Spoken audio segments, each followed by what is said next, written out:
Hey, everybody, it's time for Startup Office Hours. Thanks for being here. I'm Scott Fox. Today, we're going to talk about startups.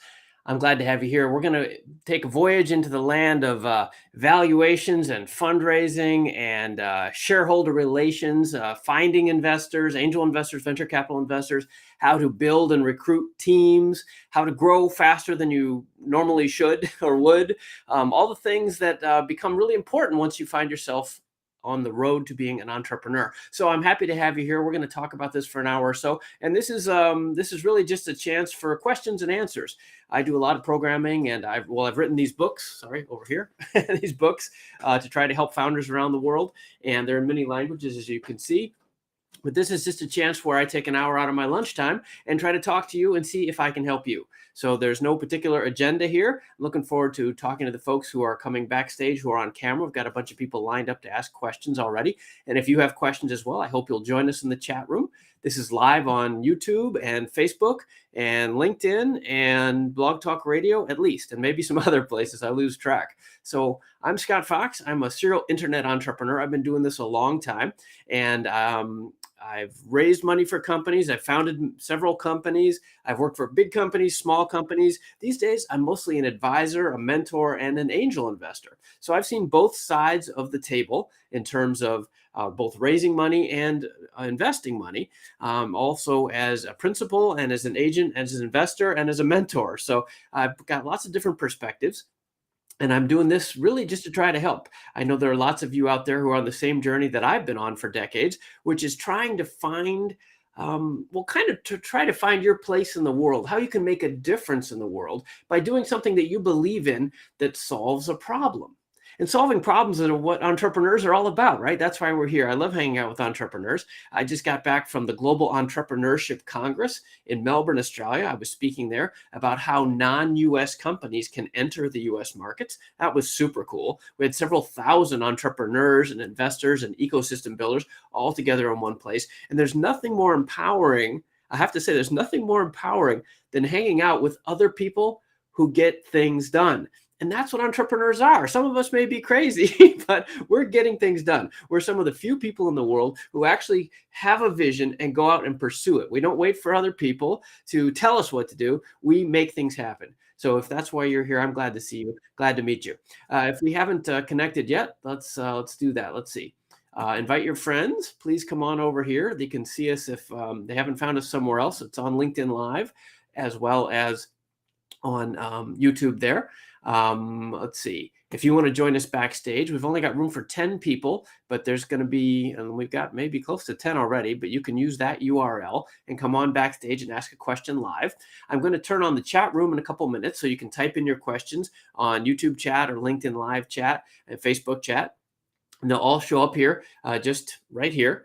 And we'll go through those questions as well together. But of course, the most fun is when people are on camera. So if you want to join me on camera, please do that there. And what else? Let's see. We've got to, let me talk a little bit. So we've got some sponsors. We've got a great sponsor here, Cake Equity. Cake is a stock options platform. So this is really critical stuff for any founder, because managing stock options for your employees is the way that you motivate them.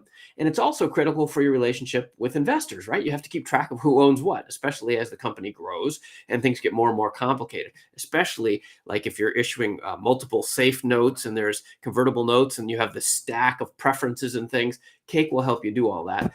Here's their logo. It's cakeequity.com. And actually, since they're friends of mine, in fact, I have to admit, I'm an investor in the company. I was so excited about this company, I put money in myself because I think this solves a problem that we all have, right? Managing options and stock options and the legalities and cap table. It's really important, but it's just not stuff you as a founder should be spending your time on. These guys automate it all. And they're nice folks doing the right thing for the world, trying to empower more employees with ownership in their companies. Very cool. Also wanted to point out that we have, let's see, we have a bunch of services here. So the Startup Council is my organization. This is basically just me, but with all of you guys. That's this logo here, startupcouncil.org. And we've set up a whole bunch of services. And these are based on things that I think founders need, because honestly, they're niches that are small enough. They're never going to be a business, right? We're doing them at break even, or we give them away for free. And we're trying to help founders like you with the things I wish I had had when I was originally a founder. So here's some logos for you. Now, if that doesn't blind you, and you can, oh, let me turn it on. There we go. There we go. So if that doesn't blind you, let's make that bigger. There we go. Okay, so these are logos. These are all services that my startup council offers you guys, right? So if you need to find investors, there's the first one, right? Startup Investors Directory. If you want to list your startup so you can attract more attention, there's the nationalstartupsdirectory.com. If you want to find events, startupevents.org. This is the first calendar in the world, I think, that only lists virtual events for founders. So you don't have to live in Palo Alto or New York City or London or Mumbai, wherever you are, to be in the big city. You don't have to be in the big city. These are only virtual events, educational events, networking events, pitch events, all the things that you want as a founder. And you can check them out online for free, startupevents.org. And then the workshops. Okay, so these workshops, these are workshops I run online, and these are smaller groups, kind of like today, but 30 or 40 people, and everybody brings a question. Same kind of thing, but it's more of a group thing. And those are a lot of fun. We do those once a month, alternating online or virtually. Alternating online or here in Southern California where I live. So the place to go for all that is this one, startupcouncil.org, Startup Council. All right, so that's what we're up to. And okay, so since I'm doing this, let me do one more. Sorry, just bear with me a second. There's one more. I started another thing for you. See, I'm an entrepreneur. I can't stop. I see these opportunities to help, and I want to help all of you. So this is new, even if you've been here since last month. I started a group on LinkedIn so that we can find each other. One of the biggest challenges is I guess there's two. One is finding information, right? So you're a founder and you're kind of in a silo, and you need to not just find generic information, you need to find specific information, right? You have real questions. That's why I do this show, right? So you have real questions, and I don't have all the answers or the time to answer all the questions. So this is a community, right? So come and join this. It's free. If you'd like, free offer, right? But you can scan that QR code and come on to LinkedIn and join this group, and we'll help each other. That's all there is to it. We'll help each other. So if that sounds interesting to you, then please sign up. Click, point your camera, your phone camera at the screen right now, and you can join us. Okay, so that's all the intro. Let's go. Let's get some questions going here. Like I said, if you want to join us backstage, come over here. And I have to do a couple disclaimers. Come on now. Let's see. Right here. Oh, hang on. It's coming. This is the exciting part. Just hang on. You're not going to want to miss this. Here you go. This is not qualified legal or financial advice. I'm just some guy you met on the internet. Please don't take this too seriously. Doing my best to help, but your mileage may vary. And this is being recorded, so don't say anything stupid. Okay. And if you'd like, here's another one. There's my LinkedIn. If you want to connect with me, I'd be happy to. Please put a line in of why you're connecting. I have hundreds of connections stacking up in my inbox, and I only accept those where people say something. It doesn't have to be anything clever. Just say hi and how you know me, right? Because I don't want to connect with spammers and scammers. I'm trying to keep my network quality just like yours, right? So please just do a quick link and say, hello, I met you on Startup Office Hours, or that sort of thing. Okay, let's see. And then we're going to comment over here. And now we're going to get to our questions. Okay, so I'm going to bring on some people backstage. From backstage, I see a bunch of folks, and we're going to say hi to these people. And they're each going to give me, guys in the back there, you need to have your camera on. So Nicholas or Rafi, for example. I see Roderick and Madad and Lanid and Fabio and some other folks, they have their cameras on, right? So I'm only going to put you on camera if you're on camera. Okay, so let's go. And what I want this to start, guys, is just a super quick introduction of real quick, who you are, where you're from, and the quick version of the question you'd like to talk about, right? Not the whole thing, not the pitch. This is not pitch practice, although we can do that later. Just the quick version. Oh, I got a full house tonight. So that I can organize our conversation. And it looks like the room is full. Folks who are still trying to come on. Rafi, your camera's off, but if you want to join us, you are welcome as well. The room is full right now, guys, so just hang on a second, and we'll talk to some of these lovely folks, and then we will get going to answer some questions. Okay. All right, that was a lot. So nice to see all of you. Some familiar faces, some new faces. If you're ready to just give me a quick version. Actually, can everybody say hi for a second? Just say hi. Hey. Come on, Roderick, smile. I know you have a lovely smile. There it is. All right, cool. So we're just going to introduce your topic real quick. Who you are, where you're from. I'll call on you in the order that you are in my screen. Hello, Fabio. Can you go first? Just turn on your mic and just tell me where you're from and what your quick version of your question is, please. Thanks, Scott. Thanks for having me. I'm from Vancouver. I work in. I can't hear you, Fabio. Can other people hear him? Fabio, I'm going to have to. Yeah, Fabio, can you try again with something else? I'm going to move on to next here. Am I inaudible right now? That helps. Yeah, you want to try again? Oh, okay. Yeah, I work for a AI company. We have a specific AI solution for DBA. I live in Vancouver, and I'm here to find investors. I still couldn't get that. I'm sorry. You're going to have to come back with a different microphone, my friend. I got you're an AI company, but the rest of it was gone. So maybe you have a headset or something or something else. Sorry about that. Happy to chat or put your question in the chat. Probably someone has the mic. Okay, so sorry, we got to keep moving. We got a lot of people here. So Lunid, where's Lunid? Hey, Lunid, nice to meet you. Hi, can you guys hear me? Yeah. Perfect. I think someone else has their mic on, so that's why we're getting the maybe, yeah. Could you other folks everyone else could mute themselves? That would help. Yeah, that would help. Good point. You've done this before. Yeah. Okay. Perfect. So Lunid, CEO and founder of Kuvwi, helping babies not ingest microplastics. And my question is around niching down and finding investors and how to personalize it, because there's a lot of energy trying to reach angel investors. So do we need to send a video to each one? And like, how personal do we get in that when we're reaching out? Okay. That's a good question. Okay, we will definitely do that one. Okay. Where are you from? I didn't catch that. Oh, I'm in San Diego. Somebody's got a lot of car noise. We need you to mute, guys, or I'm going to mute you all. You're making it hard for the rest of us, please. Somebody's got a lot of background noise. Let's see. How do we do this?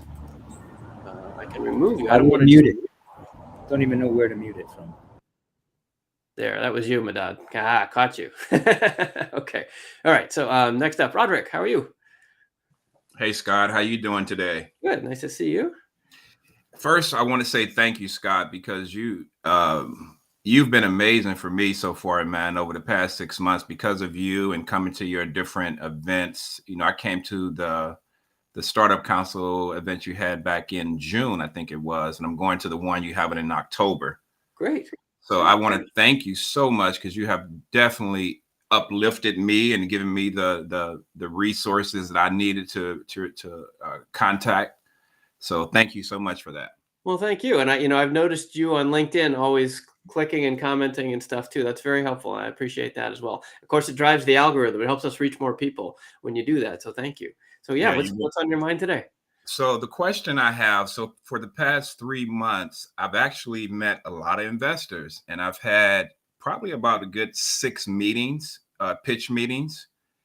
And I'm starting to hear the same thing, which I understand. We're living in a time where people want to see traction. So all 6 of these investors I've met with, they're very interested in what I have, but they keep telling me to come back once I have traction. Yep. And my web app MVP is not going to be available until March of 2024.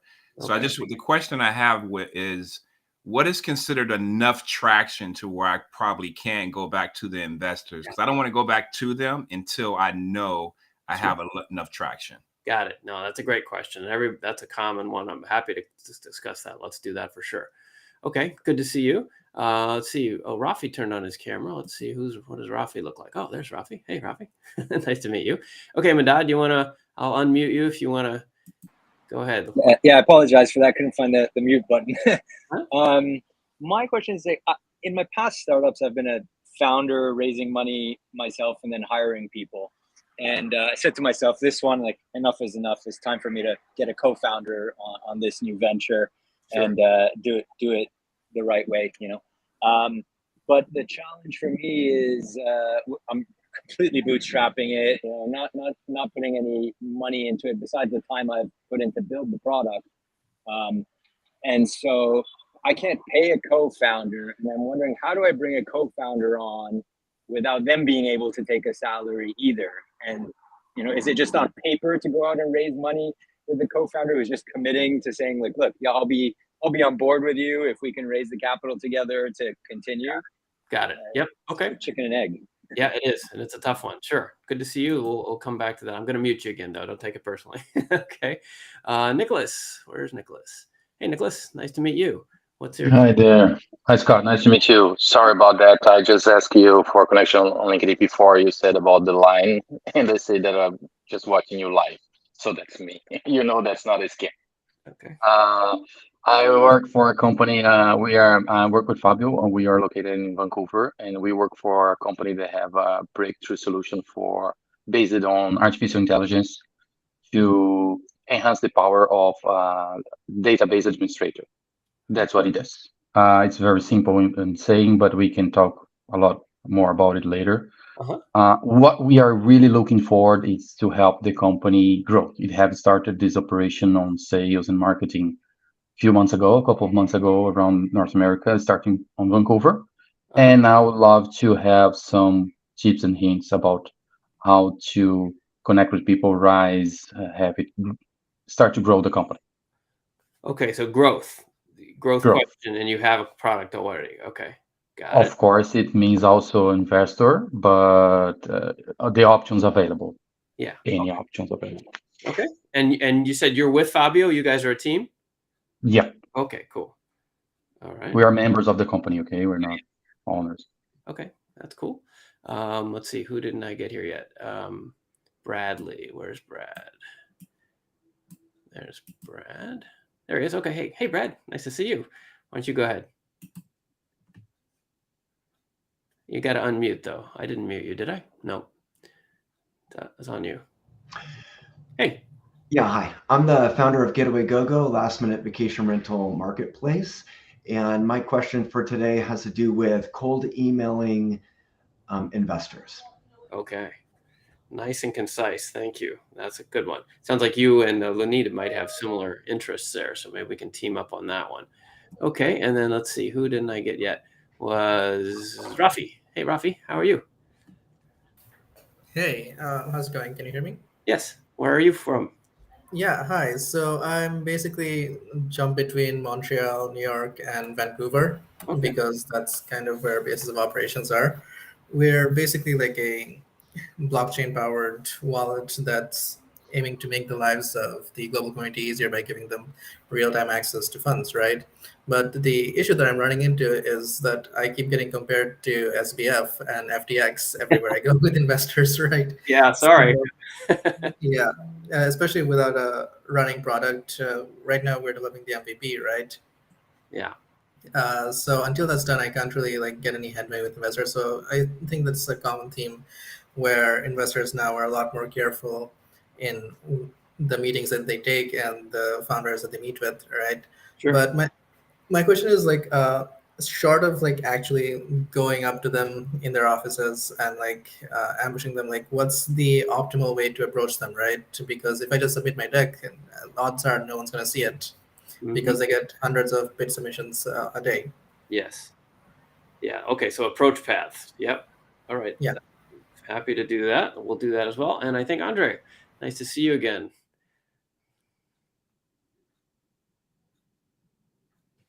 Sorry, I had to unmute myself.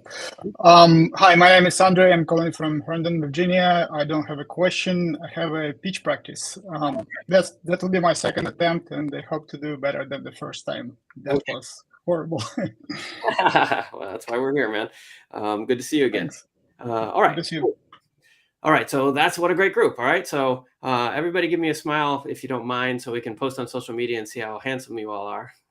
It's like, everybody looking good? Cool. Thank you. Because, you know, if we don't take pictures, it didn't happen, right? So let's see. Let's go. All right. So let me turn on the chat room and then we're going to, sorry, a lot of controls here. Chat. Okay. Chat. Turn on the overlay. There we go. Here comes our friends in the chat room. And these folks are on YouTube or LinkedIn or Facebook, and it should all start showing up here in a minute, and we will get to some of those questions as well. So let I'm going to say goodbye to our friends here a minute. Give me a second. Let me just think about where we're going to start. It sounded like we had several questions about the initial approach to investors. So I think we'll probably start there. Let me just look at my notes to see who was, there we go. Okay. So in the chat will start rolling in here in a minute as well. So anybody that types a new message will start showing up in there. Okay, so sorry, give me a sec. So okay, yeah, angel investment. Yep. I wrote so quickly I can't read my own writing now. Okay, traction. Yeah, that's a good one. Co-founders. Yeah. Well, let's actually, you know what? Let's start, Madad. Let's start with you and the co-founders thing, because that's before you even approach the investors, and then we'll get into investor approach stuff, and yeah, and then pitch practice. Yeah, so everybody's watching. We can do pitch practice later as well. These are quick 2-minute verbal only pitches. And it's just for fun. Nobody's writing checks here today. We're just trying to give you a chance to work out the kinks in front of an audience and get friendly feedback. So a lot of times people really suck, and that's fine. That's how you start, right? You start by sucking, and then you get better with practice. So it's much better to practice here with friends who understand what you're doing than to practice on stage at some sort of pitch competition, right? So we'll get to some pitches in a moment. Okay, why isn't the chat turning on here? Excuse me. Somebody post something new, would you? Actually, I will. Let me see. Hello. There we go. Yeah, so it's working. Okay, so go ahead. Sorry, the other chat stuff, it wasn't on yet. So a bunch of you said hello. Let me just say hello to you then. So Sam says thanks. Steel Pressure says hi. Roderick says hello. LinkedIn user says hello. Hello, LinkedIn user. A framework for processing, organizing capital raise. Sure, yeah. Desire for love. Okay, nice to see you. Doman, Washington, D.C. is Hannah. Hello from London. Good day. And Maryland. And ask questions on YouTube or LinkedIn. Anna, you can either one, or you can come backstage as well. I think the room is full right now. And how to connect with Tech Coast Angel. That's an easy one. Go to techcoastangels.com. That's for those who don't know, have the background. I'm a very active angel investor. I'm in several different angel groups like this one, Tech Coast Angels. I run Stanford Angels for my geographical region here in Orange County. I'm an LP in several funds, but one of the big ones, in fact, I think it's the largest angel group in North America, is Tech Coast Angels, and they're based here in Orange County, California. And the best way to meet them is to just go and apply online. You can use my name if you'd like. That might help a little bit, but really we get a lot of deal flow. So the forms there that they will ask you to fill out will give us a pretty good picture of what your company is about. And if it's a fit, we'll be happy to have you in and attend one of our screenings. We have several chapters in Orange County, Los Angeles, Inland Empire, Pasadena. There's a specialty med tech group as well called MEDA. We do a lot of investing, and be happy to hear from you at techcoastangels.com. That's an easy one. I'll come back to Kirk and Larry. Let's see. Yes, Larry, October 11th. That's our next Startup Game Changer event in Garden Grove. We will be doing that one. Go to startupgamechanger.com. Okay, so I said we're going to bring on Madad. So let's find Madad here. Here he is. Okay. And I will unmute you. Okay. If it's too noisy, I'm sorry. I am outside with a road behind me, so feel free to mute me if it's too noisy. Well, that's fine. Well, just give us a little context again, and I'll mute you, and then I'll talk, and you can unmute. You know how that works, like a walkie-talkie. Yeah. So the product I've built is called Good Pigeon, and I've built the MVP. Have started to get some users on it, and just realized in this venture, it's very hard for me to switch from that product to sales mode effectively, as much as I can do sales and marketing and whatnot. So I'm trying to find that co-founder who can help on just sales and just daily strategy, just be that sounding board with me and that partner on this adventure. So but I don't have any money to bring anybody on, and I'm trying to figure out how do I bring a co-founder on without offering that, except just offering some equity up front. Is that really the way? I just started the business and offer them 50%. Yeah. It is the way. I answered my own question. That's a short answer, right? Yes. If you don't have money, what do you got, right? You offer to wash their car, it's up to you. Yeah. The trick, the reality is, though, that it's really hard to find anybody qualified who will work for equity these days. There's just too much money in the market. So you're really going to probably more try to look for somebody who has a shared vision. And to do that, it's really about making friends first and attending events. Like I've seen you at events here in California, right? Going to those events and trying to find people. I get this question a lot, and I'm even thinking about whether we should start another service. I showed you guys all those logos of things we've started, little holes in the market that won't make any money but are helpful to people. And co-founders is definitely one of them. I get this question all the time and literally all over the world. Like I said, I was in Australia last week and people were asking me the same question, how do I find a co-founder? The only one I've found that is even worth the time, and I haven't looked real hard, but Y Combinator offers a service, and it's called something real basic like co-founder matching or something like that. Somebody could Google it probably and put it in the chat room. That one has been very useful, I think, because you fill out a profile and then it actually set up to email you profiles of people who are looking for things, and it will match, right? If you say like, I want to do AI or I want to do aerospace, like it helps to find those things. Or you can say, I'm not technical, I want a technical co-founder, or vice versa, right? It can help match. I would go look for that. Other than that, though, I would just start attending events. And I don't just mean physical events, virtual events as well. Try to find things, participate in hackathons, find people that think alike. Go to big conferences like this one.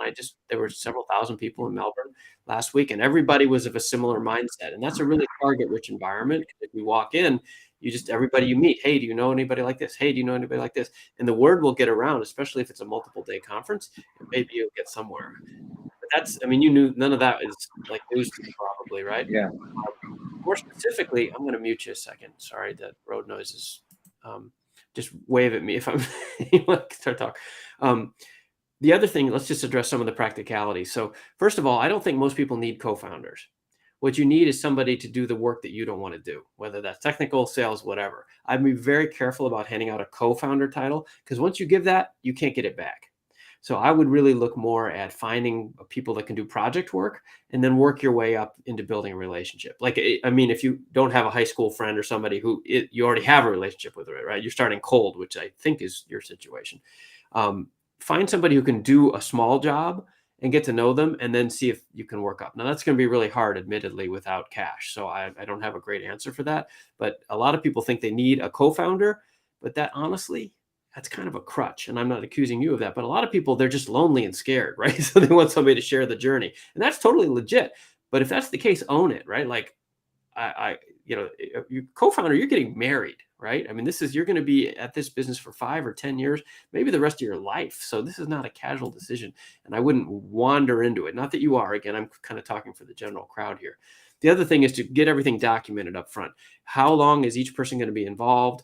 You should not give a chunk of equity all in one chunk. It should be vested over time based on milestones. There's a lot of thought that should go into this. Even if you're best friends, even if it's your sister, things go weird when money gets involved and over time, people get married, they move, they get sick, whatever, and things change. So you really got to, co-founders or early stage founders are really a place where you have to put in a lot of kind of paperwork, insurance, which is annoying to do and hard on a relationship, but you have to document those things or things can really blow up in your face later. So, okay, that was you got me on one of my favorite topics, but sorry, I turned you off. I meant to unmute you. Okay, there we go. I just said thank you. Okay, was that helpful? Was that? Yeah. Okay, cool. All right, well, hope to see you again. I know you're local, so hopefully we'll see you. You're reading our newsletters and come to some of the other events. I'm hosting one tomorrow night at UCI, actually. I'll be there, yeah. You're going to be there? Awesome. Okay, that's going to be fun. Okay, great. Nice to see you. Okay, and let's look in the chat room. Yes, thank you. Mark is stepping in. Hey, Mark, nice to see you. The chat room is so that you guys can supplement what I'm saying. I'm just like the host here. I don't know everything for sure, right? So if you have suggestions of that can answer the people's questions, please put them in the chat room. Seriously, and go ahead and introduce each other. Post your LinkedIn URLs and stuff, go ahead, man. You use this for what it is. This is a community building exercise. So Mark is chiming in here, and he says, I've tried a few co-founder matching services and even joined someone on the East Coast for their project, but I couldn't find anyone to join mine. Interesting. Okay. Let's see how, there it is. Here, hold on. Let's put that up there. I think this will now show up on, there we go. Yes. Most people go there to find co-founders for their project, not to offer their time. Oh, yeah, that's interesting. Okay, so you got more people who have their own idea rather than wanting to join something else. Yeah, I guess that's true. I mean, and I guess that mirrors my experience a little bit as well. Although I have seen technical co-founders on this Y Combinator thing, so maybe that's better than most. I don't know, but I think it's true. Most founders have their own idea, right? And they're looking for backup. That's another reason I think not to necessarily go for a co-founder, because it's not likely that someone else is going to be equally, like 50-50, as excited as you are about your idea. You got to own this stuff when you're a founder, right? And like I said, a co-founder is a great theory, but often it's kind of a crutch. And if that's the case, be careful, right? Because it's time for you to be the boss, right? If you're going to be the founder, you got to be the boss, and you're going to have to, that has there's a lot of unpacking to do on that topic that we don't have time for today. But I think co-founders it's a little bit of a easy out for a lot of people. So I would be careful, like I've said, so I don't need to beat that to death, but I think hopefully you heard me. All right, let's keep going here. Okay, Domum, great. Look at this. So Domum says, let me put that one on there. Okay, we've got a lot of people here today. Say, Domum, I want to put this up for you guys if you didn't see it. It's like a fairy tale. It took a while to find my co-founder. There are a lot of brilliant people. It feels like the entire world, not perfect, but works. So that's I like that a lot, Domum. Domum Jim. It is like a fairy tale, right? This is the co-founder thing is like the investor thing. And I do this sometimes when I talk. I'm a speaker. I do a lot of speaking. If any of you are having events and you need a speaker, let me know. But I talk a lot about the Cinderella complex, which is people have this idea that, I'm going to build a company, and then Prince Charming is going to arrive as an investor and give me money, or Prince Charming is going to arrive, or Princess Charming and be like, you're going to get from this. It doesn't happen, guys. You got to get out there. You got to bust your ass, right? So sometimes it sounds like Domum was worked out, but even then it's not perfect. It's a relationship, right? So anyway, I think that was good commentary there. Let's see. Let me hit one more here, just so it's and I'll get to some more on cameras because we have so many people here. Osman says, how do you determine the fair and appropriate amount of equity to offer expert team members? You mentioned milestones. How do you work that in? Very long topic, Osman, but a great question. The fact is, it's common sense. There are frameworks, of course, but I would really just think about who is the person, what do they claim to offer, and then write it down. And then over what reasonable period. And you're not trying to be a jerk, you're not saying whatever, with 300% improvement in 3 weeks or whatever, but figure out some reasonable milestones that you agree on. And this is a great way to introduce the topics of vesting and milestones and what happens if people go their separate ways and ownership percentages, right? You have to have those dialogues. So what kind of percentages? I don't know. Probably small, right? Until they prove themselves, and vesting over time. There's a very helpful document called the FAST something advisor services template. Founder Advisor Services template, maybe you can Google it, FAST template. And it lays out, for example, for advisors, this isn't so much for team members, but if you engage somebody, like me as a part-time advisor to your company, just kind of on strategy basis, it gives you frameworks. It has a box of a grid of like, what stage is your company versus how much time is the person putting in, and maybe this is the right amount of equity to give. That's a very useful tool as an example. And there are frameworks out there. You can Google this kind of stuff. I keep this by because I often use this as a demonstration. Madad and other folks, if you're looking at co-founders, this is a really helpful site in the book, and there's a website as well. Slicing Pie, they have a whole methodology about how to figure out who deserves an early stage startup, because everybody thinks they're worth everything, and you got to negotiate through that. Okay, one more. I saw another quick one there. Hannah had a question. I was going to pop up there. Where'd that one go? Yes, this is a quick one. I want to hit this too. Hannah said she recently heard someone say investment tends to dry up around Thanksgiving through the end of the year. Yeah. Right now is the key time. After Labor Day, before Thanksgiving. This is when a lot of money goes to work. Why? Because everybody's busy, right? The kids are back in school. It's before the holidays in December. And then the first 3 months of Q1 are very popular as well. There's no magic to it. It's kind of like any other business, really, except that the investors are really people who can kind of control their own schedule, and we take off a lot of time when we can, right? I spend a lot of time traveling when I can, right? So Not a lot happens in August, a lot happens in December, and so forth. So I think that's true, something to be wary of. At the same time, I wouldn't overthink it. It isn't like there's some magic season. Finding investment is a matter of building a relationship, and the people that are going to be interested in your venture are going to become your friends, or at least your allies. And the specific timing isn't going to be so hard to get the investment completed. It's more like now is probably when they're open for the initial conversations most, I guess.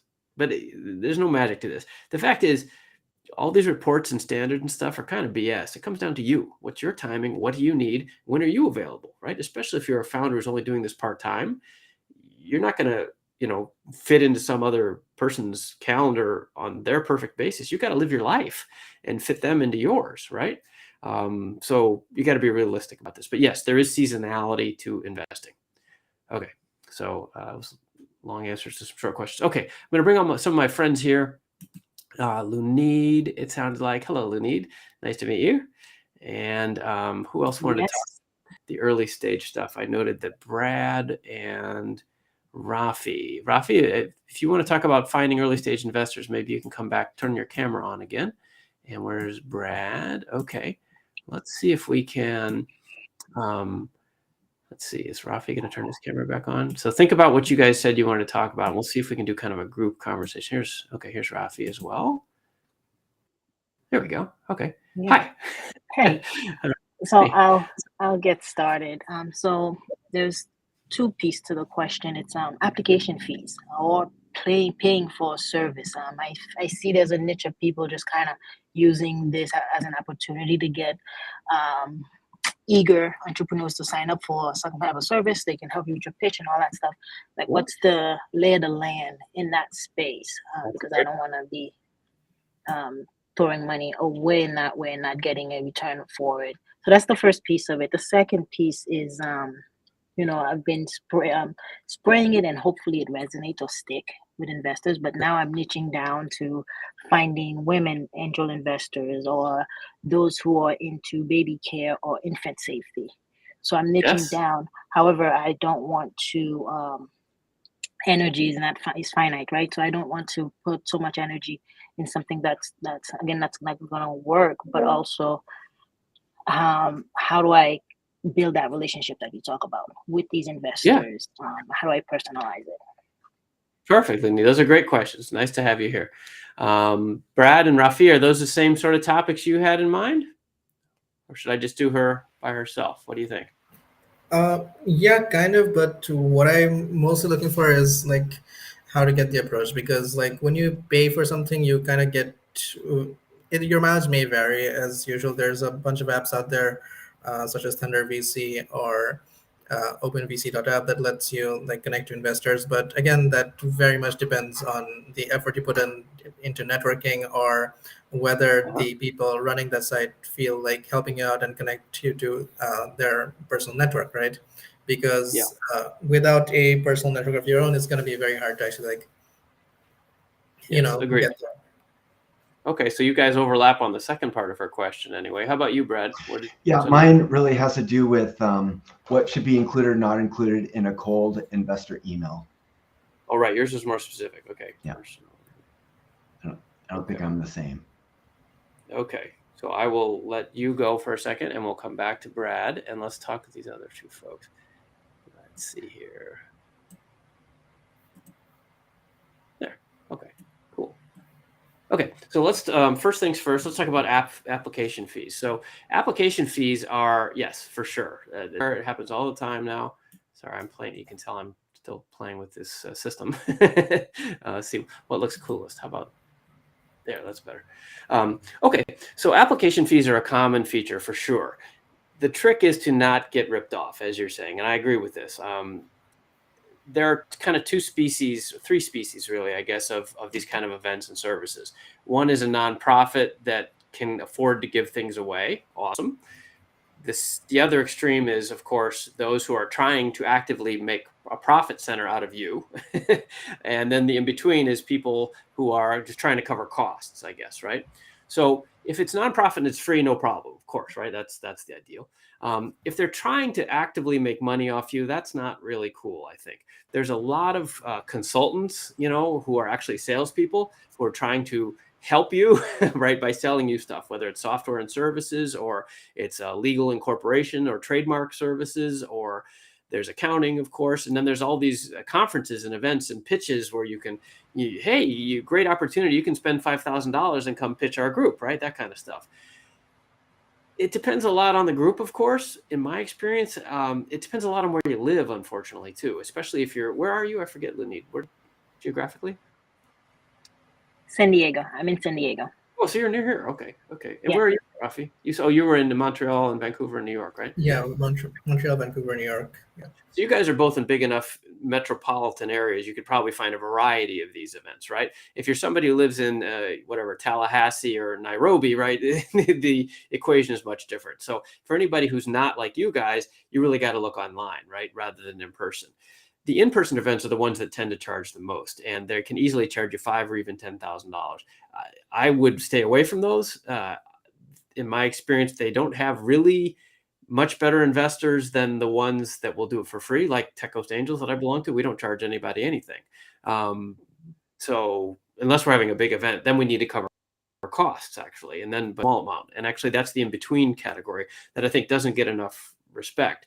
There are a lot of folks who try really hard to do good work and are not making money, but they are trying to cover costs. And I'll put myself in that category. We hold events and they're not free, but that's because I spend a bunch of money getting them up, organized, renting the room, and publicizing them, right? So, $50, not 5,000, right? So those two, I think, that's legit. And you got to kind of get to know who's in your market, especially geographically, like in San Diego or in New York, or wherever you are, or online as well, right? Who's behind it? Are they a nonprofit?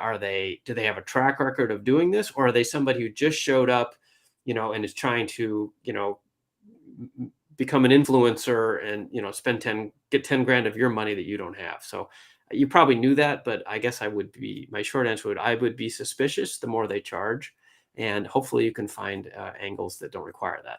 Is that helpful or validating to what you were thinking? Yeah, be cognizant on which groups I join and what their credibility is. Yeah, that helps. Right. That's right. And I guess another thought is you want to make sure they really have investors, because I know groups on all three of those places, whether it's a nonprofit or a covers a cost or a for-profit thing, they have a bunch of people in the room, and they may be very distinguished looking, serious investor looking types with nice suits and ties or whatever you think an investor looks like. But they're not really investors. They're lawyers or they're service providers. They want to teach you how to pitch, or they want to make introductions, and those aren't investors. If you want people to actually write checks. So I would try to do some due diligence on who is actually in the room. And you can always ask for references. Who else has pitched your event? I'd like to know how they did, right? That's a legitimate thing, especially somebody charging you $5,000. I mean, if it's $50, right? Or even $500, but if it's $5,000, this is like, you could buy a car for $5,000. So, you can ask a few questions, and I wouldn't be shy. Okay, so that's enough on that one. So let's get over to Rafi and Luni to your second question. How to find investors when you don't necessarily have a personal network, spray and pray versus niches. So I think, and raise your hand if I'm going off on the wrong track here, but I think, Lenita, you've already answering the question for yourself. And this might apply to you too, Rafi, which is the going from the broad approach to the narrower and narrower. The trick with finding investors, of course, is it's like dating. You have to find people that you have a lot in common with and that are interested in your niche. And that's what you said, literally the words from your mouth, you're niching down. And that's what I talk about a lot in you can't see my books right now, but the first book over there that's behind me. You niche down to find people that have an interest. And why is this? This is because the people most invest in you are obviously they have an interest in your product and all that stuff, but there has to be a level of trust. And that's why most founders start with friends and family money, not because their friends and family necessarily understand AI or reducing microplastics in baby food, right? But because they know them and they trust them in other ways. So you need to find a way to replicate that like and trust artificially, essentially. And the easiest way to do that is by niching down. So they don't know you. They may not live in your town, but they're investors. And you look, here's my point. you look at their portfolio. What else have they invested in?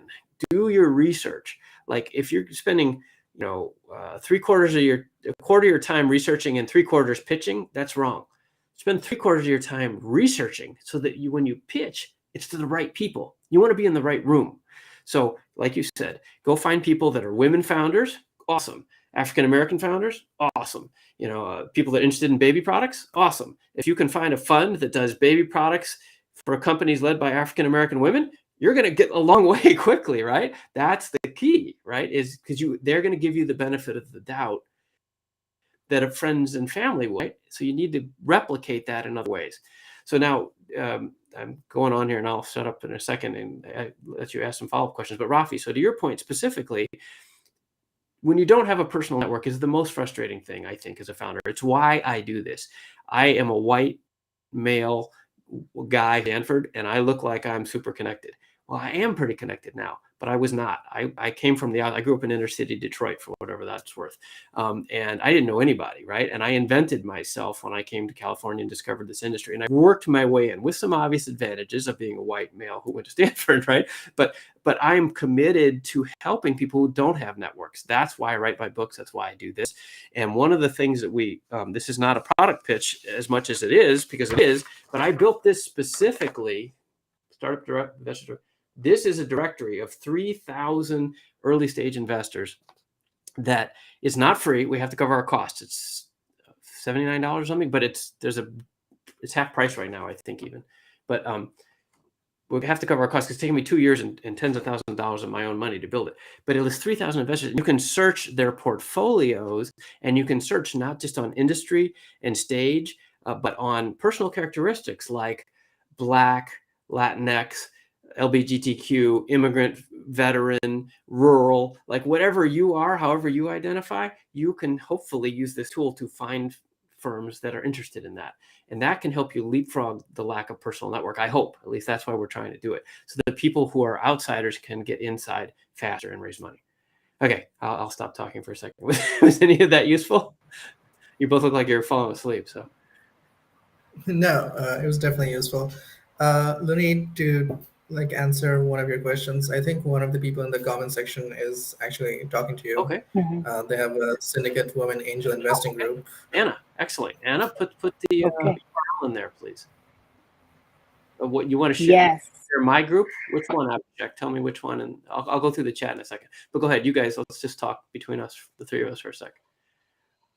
Yeah, that was very helpful, and thank you, Rafi. I do see Damon, Jim, and please do connect with me. I'm trying to figure out how to send my contact information or even my phone number through the chat, but I'll do that by the end of the session.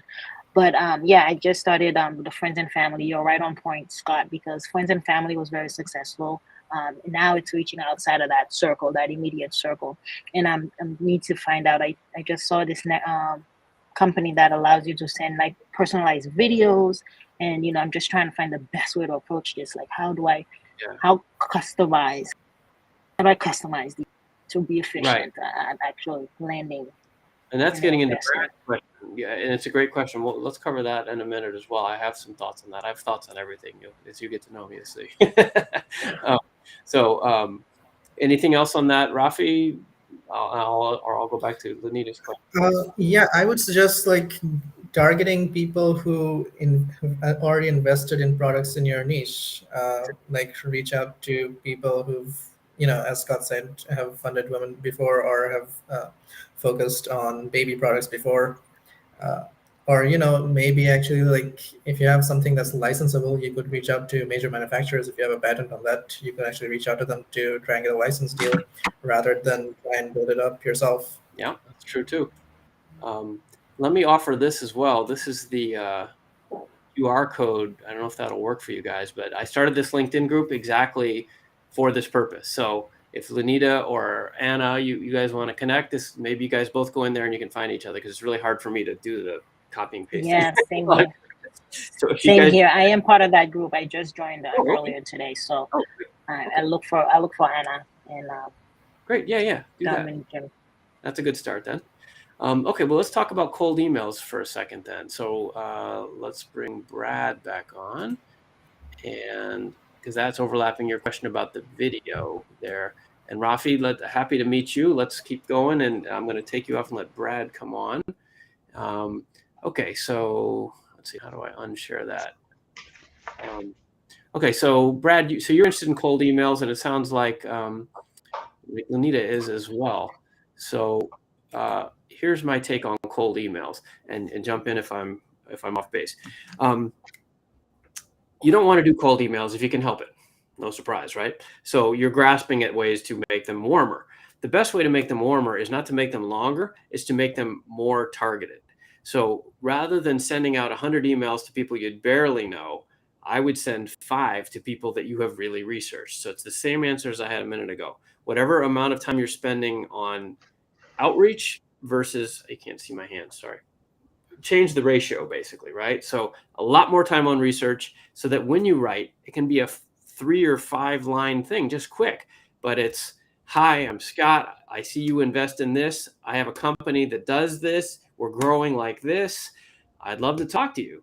And by the way, I also went to the University of Michigan, and I think that whatever, we're both going to vote for President Biden next time, or whatever you can find that's in common, right? Figure out who they are, because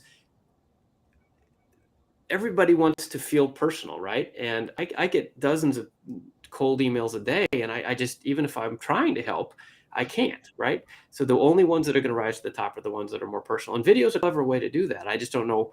Would I click on a random video? Probably not. I just get too much junk, and people are so suspicious of random links these days. It would depend a lot on the tech for me.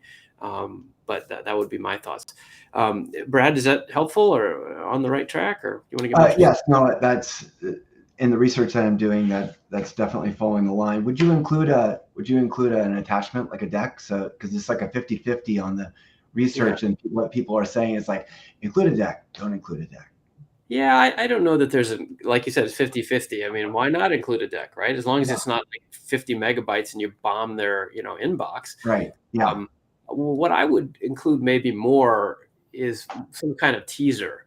Remember, the whole point is just to get a meeting, right? You're not trying to get them to invest. They're not going to invest in one email, right? So whatever you can do to make that email interesting. There are certainly, back when in my younger days, I was in sales and biz dev, and you do stuff, think outside the box. It doesn't have to be an email. If you think they're the one, send them flowers. I mean, seriously, right? You send them flowers. Or fax them something. Nobody gets faxes anymore. They go like, what the hell is that? Right? Like, get their attention. That's the game, right? And with something reasonable, not just something spammy, but you've done the research, right? Hey, we went to the same school, or I see you had some great success. Who's really great? Sorry, I meant to say this earlier to Rafi as well. It's not just finding people who invest in your area, but find people who invested in your area and had an exit, particularly former founders. Why? Because they've got some money. They had some success, and they probably want to do it again, right? They're the perfect target, right? A founder in your space who's exited is an excellent target. And if you send them something personal, and it might even be flowers, don't stalk anybody, right? But, in a business professional way, you're like, hey, I'm trying to get your attention, or here's a great book I read, I think you'd like this, or whatever, just pounding out emails is not the way to win anymore. There's just too much noise in the space. So. Okay. Thank you. Yeah, good to see you. Good to see you, Lanit. Nice to meet you both. Well, I've met Brad before, but nice to meet you, Lanit. And we're going to keep going here. Let's head over to the chat room and pick up some of those chat discussions. Let's see. All right. So, man, we're almost an hour in here already. So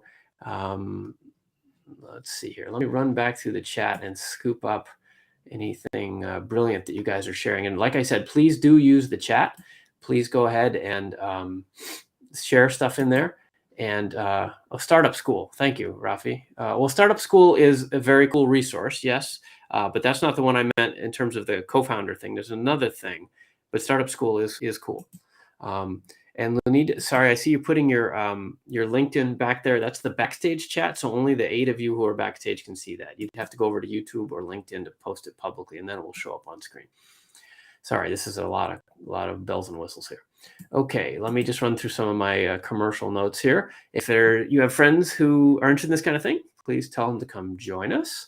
You can get free membership over at the Startup Council. That means we have a half a dozen different email lists trying to fill these different holes, like events and finding investors or publicity, things that investors need that are not going to be big businesses, but I'm putting my resources to plug holes for you guys.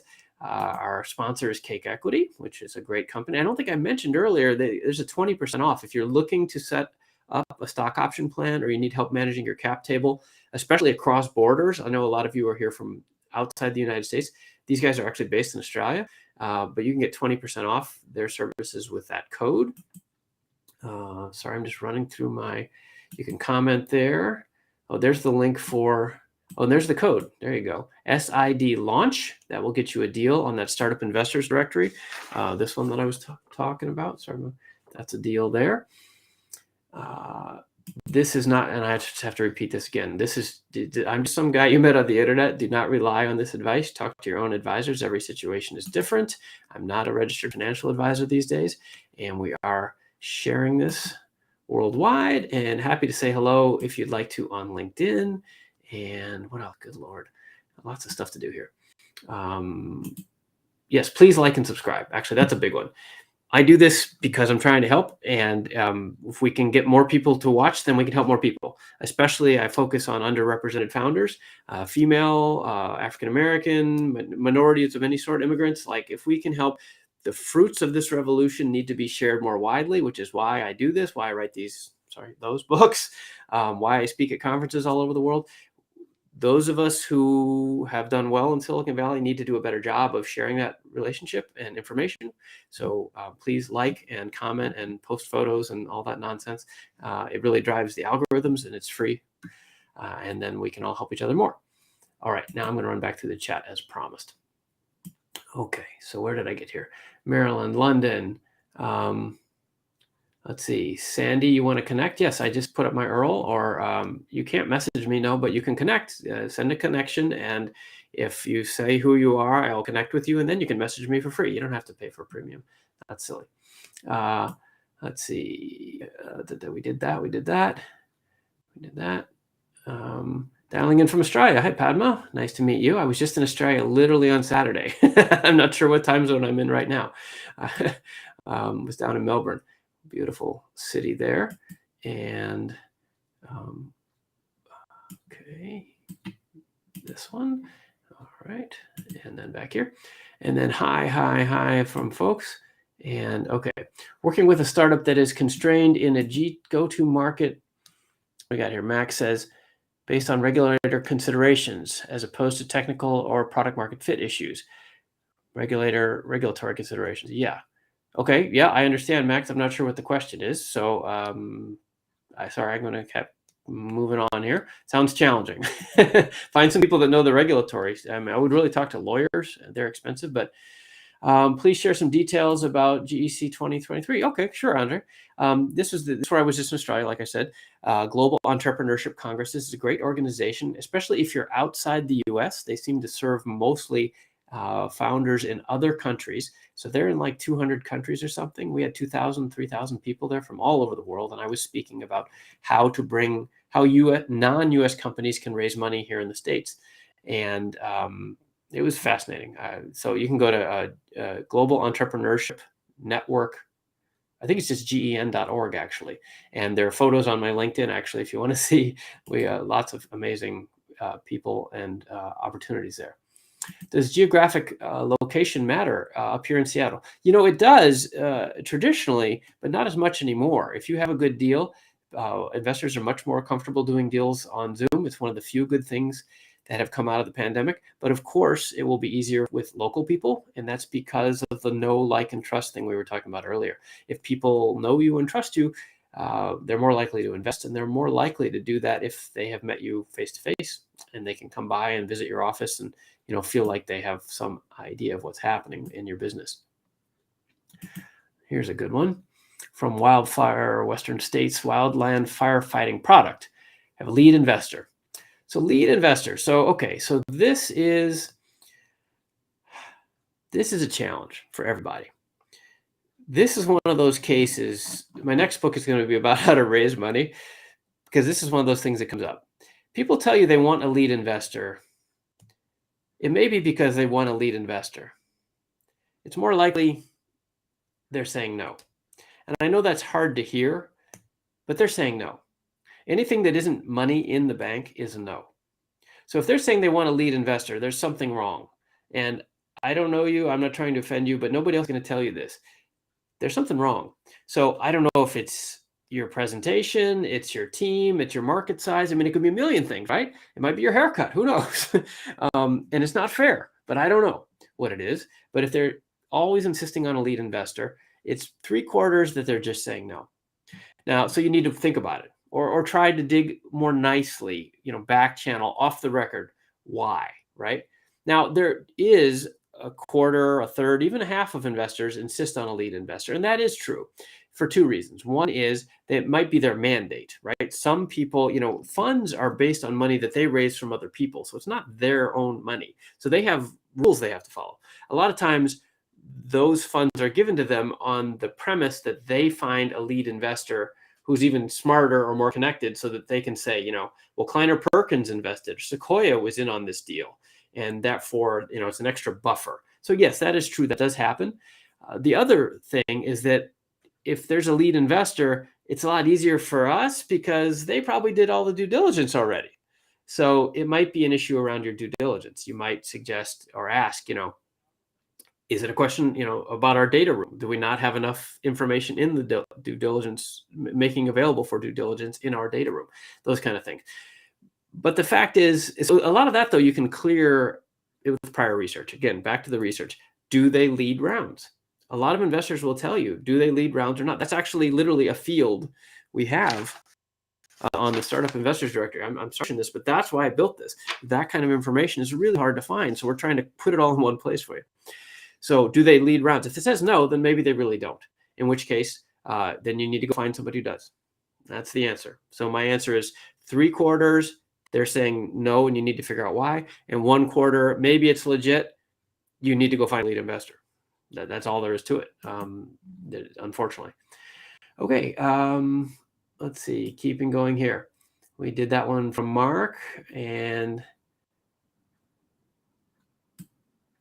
let's see, this is interesting. Sal chimes in here with a little legal note. Make sure you have contingencies when they sign a contract. Have your lawyer make one that protects you from someone who will just sign and not do anything to move the business forward. This sounds like Sal's been around the block, because this is true. It is more common than you think, or than it should be, that you'll spend a lot of time negotiating a deal, and then the person will sign it and then sit on their ass. And this especially happens with co-founders or advisors who promise you the world, and all they're really trying to do is get a piece of your company, and then they don't move forward. So that's why you need vesting over time and milestones.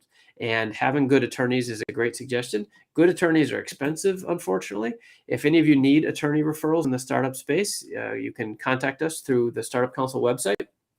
And we have a lot of attorneys who are sponsors and friends who are good, and also who specialize in startups. One of the biggest mistakes you can make is having a lawyer, but it's like your cousin who does car accidents, or your brother-in-law who is the divorce attorney or something, right? Those people don't do startups all day, every day. If you're serious about this, you need somebody who really knows the game. This is a fast-moving, fast-paced game with a lot of money at stake. So real companies have real lawyers. And like I said, if we can help you with a referral there, we're happy to. What would be, let's see, let's be free. Isuru, hello, Isuru. What would be the ideal percentage of shares to offer at the beginning? This is in reference to our conversation about founders, co-founders, I think. It really depends. You need to talk about who's doing what in terms of duties. Something less than half if you're really the founder. If they're doing half the work, then half, right? If they're doing only a little, then a little. There's no right answer there. It really is a question of how much are they going to contribute over time, and how much control are you going to want to maintain? And it gets into, it's first a relationship issue, then a negotiation issue, and then a legal issue where you should have attorneys involved. All right, let's see. Let's go back to, we got a lot of people here today. This is awesome. Let's go back to some of our on-camera folks so that we keep moving here. So we also had, let's see, we did Lumita. Let's see, we still got Roderick to talk to. We talked to Medad, talked to Brad and Rafi, and Andre wanted to do pitch practice. Okay, so let's see. Roderick, if you're still around, you can turn on your camera. We can talk about traction. And Then we can talk about growth with Nicholas and Fabio as well. And that sounds like a pretty good agenda. There he is. Hey, Roderick. So where do you live? You're here in Southern California, it seems like. Are you around here? Oh, you're muted. Yes, I'm here in LA, actually. Okay, in LA. Okay, cool. All right. So let's remind everybody what your question was about traction. And you said you'd talked to 6 investors, I think. Yeah, 5 technically. I just looked at it actually. So I've spoken with 5 investors. Well, I pitched 5 investors over the past 2 months, and of course the theme has been come back to them once I have traction, because they said they do have interest, Right. but at this point they everything is about risk, and they just want me to have traction. So the question is, what is considered to be enough traction? Because I don't want to go back to them until I feel I have enough traction. My web app MVP is not launching until March of 2024. So. Okay. Yeah, it's a tough question, and there's no clear answer, right? The first, I have to say, this is another way investors sometimes say no. So be careful. I've had founders, companies that I've advised that they get answers like that, especially folks, I don't know your background, but especially people who are engineers, they like binary answers. And I had this company where the founder's an engineer, great guy, brilliant product. And the investors kept saying, well, we need you to do this. And so he did that. And then he come back, now invest. Like, oh, well, we need to do this. We need to do this. And they kept moving the goalposts, right? If they're not saying yes, they're saying no. So there's a chance that they're just bullshitting you, to be as your friend. I'm telling you, right? You got to be really careful, because investors never really clearly say no. So just be careful about how seriously you take their answers and how high you jump to do whatever it is, right? And this is for everybody, not just you, but this happens. Investors always, they see enough to be interesting, and they don't want to say no, just in case later they can get a little piece. And that's their job, unfortunately, but it's at cross purposes with being honest, which is unfortunate. So that aside, let's presume they do have traction interest. Of course, you can also look at the investment thesis of those funds. Most funds, are these VC funds, or are they angel investors, or what kind of folks One is I met with a guy on Friday who's part of an angel investment fund, and how I got in contact with him is through a mutual friend who actually is very close to him. So he looked at the pitch deck, and he wanted to speak with me after he saw the pitch deck and hear the pitch. So I did pitch him, but he told me that he's more in the health field. So I knew that going into it, but he said he's very interested in helping me because he felt like I do have something. So he told me to definitely contact him when I have the traction, and then he can help me navigate through things. Okay. Well, that if you take that at face value, that sounds awesome. And there are certainly people that will do that. My job today, I think, is to be the skeptic. That's also the perfect setup for him charging you or taking a piece of your company later once he thinks he can make money off you, right? So I don't know the man, but just be careful, right? This is exactly what Lanita was talking about earlier, like people charging you fees for stuff, and they're just kind of waiting until you get a little fatter, and then they can squeeze you. So just be careful. I wish him the best, and let's presume good motives, because there are those of us who have them, and there are others who don't, right? I can tell you stories, but we won't do that right now. So I guess my question was, so in that case, it doesn't apply. But if it's a VC firm, you can usually look at their website, and they'll say something like, we do lead rounds, or we don't, or we invest pre-revenue, or we don't, or something about their thesis. And if it says, for example, we lead rounds and we invest at the pre-seed, pre-revenue stage, and he's still telling you that, then there's a mismatch. It's really a no, right? So, but if it says we really only do Series B, then you're kind of a long ways from that. It's probably not worth your time anyway, right? So this is, again, the research piece, like qualifying investors. It's really exciting to meet anybody who claims to be able to write a check, but there's only a certain amount of people that actually fit where you are in your life cycle, your industry, your growth pattern, and all that. And that research is critical. Okay, so let's talk more about, so that's all preamble, really. But let's talk about the traction itself. So how much traction is enough? Depends, right, on the industry, et cetera, et cetera. The trick for a founder and the opportunity really is, how do you demonstrate traction when you don't have any? I think that's really your question, right? Like, I don't have any traction. What do I do, right? Because you haven't even launched yet.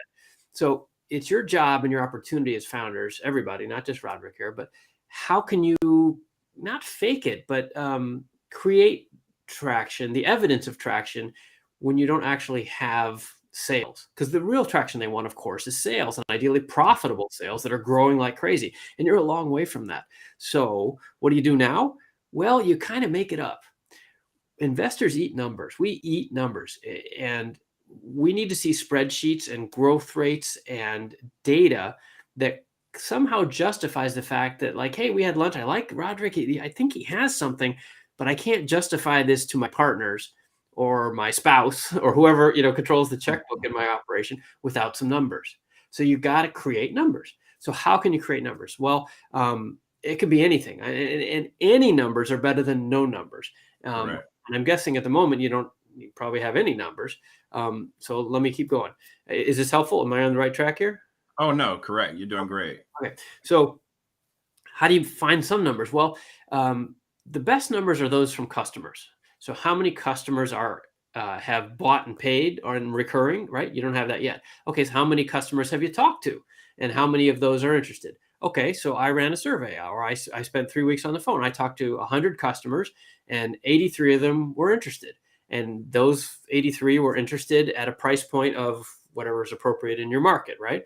I also qualified that they have budgets. Like half of them had a budget for this that was unspent, right? To ask the questions. Think about if you were buying this as an investor, buying into your company. Like, what would prove to me that it hasn't happened yet, but it's going to? It's something about customers probably, right? So you could put up ads on LinkedIn or Google and say, hey, do you like XYZ widgets? And just see how many clicks you got. You say, well, I spent $200 on Google and I got whatever, 37% click through. That was probably not accurate. 3% click high. Yeah. 3% click through, and 14 signups to our mailing list. And that suggests that if I had, $10,000 to do that, I would have these many people on our waiting list, or this kind of idea, right? I went on 14 podcasts and talked about it, and I created this many people on our mailing list that are waiting for the sign up and the launch. Like, you see what I'm doing? I'm just like making up stuff. I went to a conference and I handed out 1,000 business cards,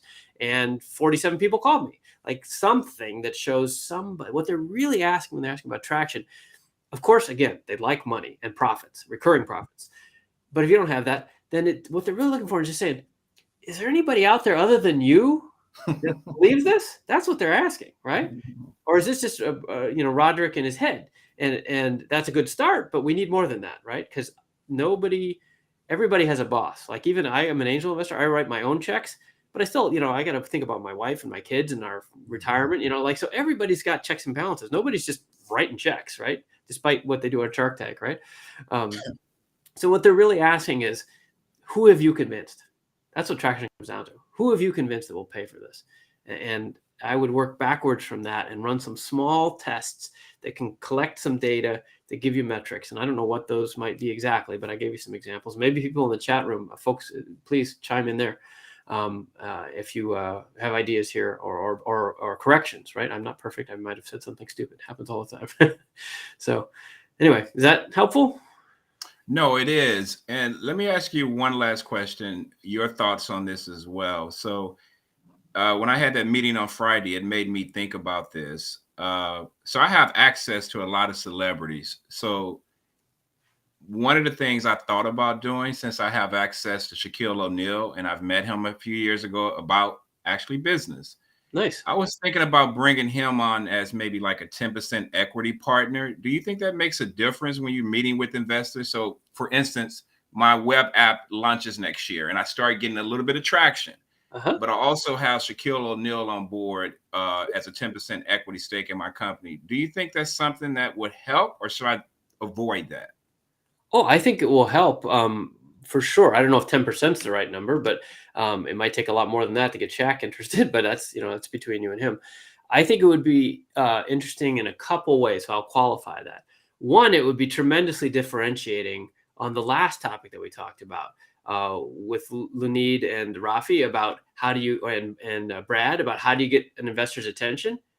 If email ends in my inbox, it says, "Hi, I'm partners with Shaquille O'Neal, and he and I would like to have lunch with you on Thursday. I'm like, okay, well, that's an email I'm going to read, right? And that's a big deal, right? To get people's attention is half the game, maybe more. So that's a thing. What I would be careful though is, is he there just for window dressing, or is there some go-to-market plan, right? So again, numbers. So Shaquille O'Neal, cool. I totally get the brand name, and especially I don't know what your app does, and we probably don't have time to get into it. But ideally, there's some connection with him personally. He isn't just a name, right? Correct. But that there's some numbers, like he hasn't, this many Instagram followers, or this much, he's going to be on TV 14 times this fall hosting this show, or something that you can again, numbers, right? So Shaq's my best friend. He's an investor. Cool.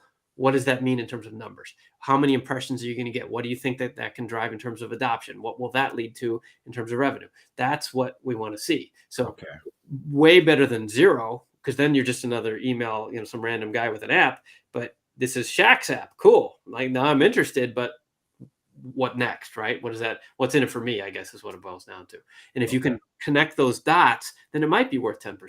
But that means, of course, getting a deal from Shaq, and you want that in writing. He's going to promote this many times on Instagram, or he's going to this many times on TV. What's he going to do, right? And he's like a co-founder at that point. So back to somebody's point earlier, you got to get lawyers and document that stuff, because that's a perfect example. I don't know Shaq. I'm sure he's much more honorable than that, but that's the kind of thing where people will say, sure, I'll take 10% of your company and then not do anything, right? So it's a two-way street. But interesting. Well, that's a great differentiator. Sure. Absolutely. Differentiation is really key these days. I think that's, if you know celebrities, that's a big one. And a lot of, honestly, a lot of investors are nerds. So that's a great angle. They'd love to view a celebrity. Yeah, I was wondering that, because the angel investor I met with on Friday, he knows that I'm because I'm an actor. So I started off as an actor. That's how my idea came about. So being an actor over the years, of course, I've met so many people. Sure. And so after I met with him on Friday, I thought to myself, you know what, maybe I should try to bring in one of these celebrities that I know. And maybe that, like what you said, maybe that'll differentiate me once I start getting a little bit of traction on my platform. Yeah, that could make a difference. I think that's a great idea. Okay, perfect. That's good to know. I'm glad to know that. Cool. Well, good to see you, man. Thank you so much once again, Scott. You're amazing, man. Yeah, nice to see you. Take care. Right. Let's bring on our next. We're going to go to Nicholas, and let's see. There's Nicholas. Hi there. And hello, Nicholas. So, do you want to bring on Fabio as well? Are you guys a team? Is that the idea? If you can, or okay. Otherwise, I can just. Okay, his camera's off. Fabio, if you want to join us, you're welcome to do that as well. He was trying to turn the camera on, but I think there's some technical issues. He was not able to do so. All right, no worries. And let me just quick, if anybody wants to pitch, Andre, I don't know if you're still here, but we can do some pitches in a couple minutes. We'll take this question, and then I'll do a little bit from the chat room, and then we'll, let's see. Yeah, Andre's here, so we'll do his pitch in a couple minutes here. Okay, so if anybody else wants to pitch, let me know. And like Wayne, I don't know, Wayne, you showed up backstage. I don't know what you want to talk about, or you said hello, but maybe you can type in the backstage chat there, Wayne. What's on your mind? and we'll get to you in a couple minutes. Okay, Nicholas, go ahead. Sorry. Well, I have been hearing some of the tips that you are sharing with people, and I think we can connect very, very well with our intention around here. It's not everybody that has straight access to Shaquille O'Neal, as me. so it's kind of complicated. So your examples to have college somewhere and then moving on to another place. It's exactly what I was thinking about when I talked about growth. We'll just do a very quick sum of our job. We do a solution for database administrator. It means that we are trying to connect with technology people, industry, technology companies, and we are thinking about how can we grow on building on this network. I'm in Vancouver, geographically speaking, and we are seeking for partners all over North America. So it's not a geographic problem. Just how can we find the right partners? You give some very good tips about building connections, about building relationships, to go narrowing, to go more research than pitch itself, more research than trying to do connect, differentiate, and that helps a lot. We're still thinking about how can we put that in practice, as we are seeking for something like, well, differentiation is kind of is something that we must have. Also, it feels like we are missing something when you have so much of a good product already launched and so much customers saying that this is a breakthrough, this is something really important for the industry. And also, we still not getting the traction that we are thinking about. How can we connect with people to have a skyrocket launch? Who are the specific customers that you would like to work with? The tool itself, it's a database administrators tool, so it means for Microsoft SQL database administrators. Okay. So my managed service providers, database administrators themselves, companies that have large databases environments, they want to scale their business. Okay. It's not that wide. Yeah. So no, it's good. It's fairly specific. There are a lot of companies that do this, though, and I can't say that I'm an expert at enterprise sales.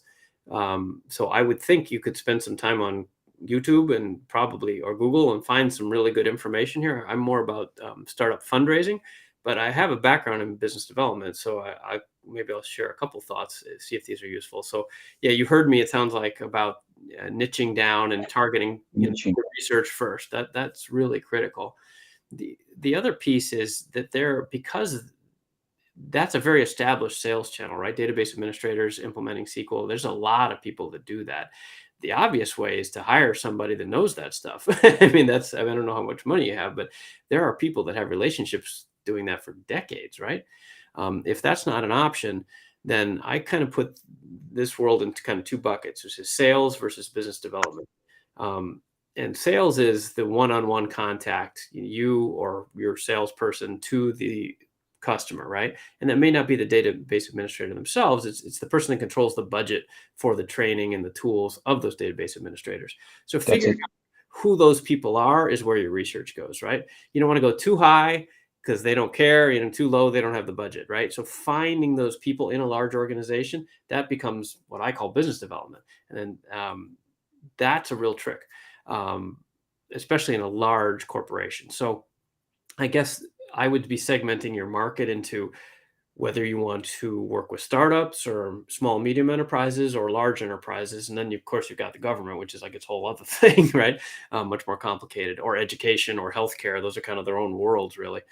I would be thinking about, if you can't hire somebody that knows this stuff already, I would be spending a bunch of time, honestly, at conferences and really look at associations. There are probably associations of database administrators and conferences and conventions where a bunch of those people come at once. And just like you heard me say, I experienced this last week in Australia, thousands of people with similar interests. It's really exciting, just personally, to be in that kind of environment. But it's really easy to not even so much sell, but to build relationships, right? You go out for drinks and have dinners with people. And if everybody in the room is a database administrator, it's going to kind of come up naturally. And doing a bunch of that is the way that I've built some businesses. Specifically, if you can find not, like I said, not the end user or even maybe the individual budget person, but like the VP or the CFO, the person who controls the whole budget on the tech side, or the CTO, somebody who recommends those purchases with purchasing authority, like identifying those people before you go to an event, and then seeing especially if you can speak or be on a panel with them, going and shaking hands and making friends, you can shave months or years off the sales process. So that's pretty obvious, at least to me, but is that helpful? Is that helpful? I think it connects very well with the other things that you were talking about, narrowing the search with the niches that you were looking for. We were already working on that. I just felt connected when you thought that you were not born on your leave today, and where you do business today, because I'm not born here. So yes. So I feel pretty much basically the same, that we need to build all network from scratch all over again. And well, that's my point though, is if you do this, there is a network. Like find the networks that are out there. That's what I'm saying, actually. There are networks. You're just not in them yet. So go find them, right? Like go on Reddit and find the database administrators. I mean, there's got to be a huge active Reddit for that, right? And then find out what conferences they go to or what online forums they participate in off of Reddit, right? And go become a part of those communities. Another great tool is to go on podcasts, for example. I don't know how many podcasts there are for DBAs, but there probably are a few or a couple blogs, right? And this is more content marketing, but like go get interviewed or get some articles published that demonstrate your expertise, or worst comes to worst, start your own podcast or your YouTube channel, right? Is there a YouTube channel where you can be educational to these people and they come to you? And this is now we're talking, this is my second book. This one, E-Riches 2.0. We talk a lot about using social media for this kind of stuff, affinity marketing and building communities. But that's the point. There are networks. Just go find them. Don't try to build your own. That's too much work. You just got to go in there, and find, if you have even a limited budget, it's amazing the number of events that are desperate for sponsors. So if you can even go to a big, Comdex sort of thing, it'll be like $100,000. It's probably outside your budget. But if you go to some smaller regional things and you say, hey, I've got $500. Can we be a sponsor? They probably will say, yeah. And they say, well, could I be a speaker too? They'll probably say, yeah. I mean, or not, but at least at least you're having a conversation with the right person, and then you work your way into the network that way.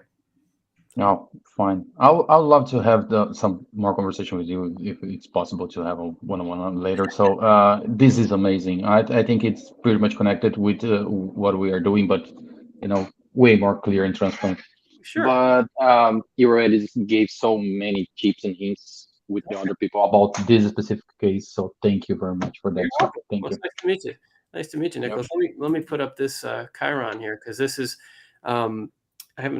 this is a page people always ask me to invest personally, or they want to talk more to me, and I'd be happy to. I just don't have that many hours in the day.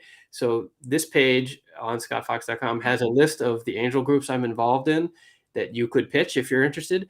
There's also a link to the workshops that I run, and there's even private coaching calls that you can buy. I'm sorry I have to charge for my time, but I do this occasionally. If you've got a few $100, I'll take time out and I'd be happy to talk to you. I do this to help. I just can't do it all. So amazing. And people out there that want to join for a conversation about a partnership, I'll be here. Thank you, Scott. All right, nice to meet you. That's our friend. And speaking of that, again, the cheaper way to do this, because I'm really not trying to make money off you guys, is to share this again. Come on, these buttons are so little. There we go. There's that QR code. That's that LinkedIn group. I'm just trying to get everybody together, and we can all help each other free, because there's just not enough me to do phone calls with everybody. So if that's useful, hopefully you can scan that QR code or link to me on LinkedIn, and I can introduce you to. All right. And these are the recommendations, like I said, for startup funding. Okay, man, we're running out of time here. So we still have at least one pitch to do. Let's see. I'm sorry, I'm just reading through the chat here real quick. See if there's anything that's on fire. Yes. Okay.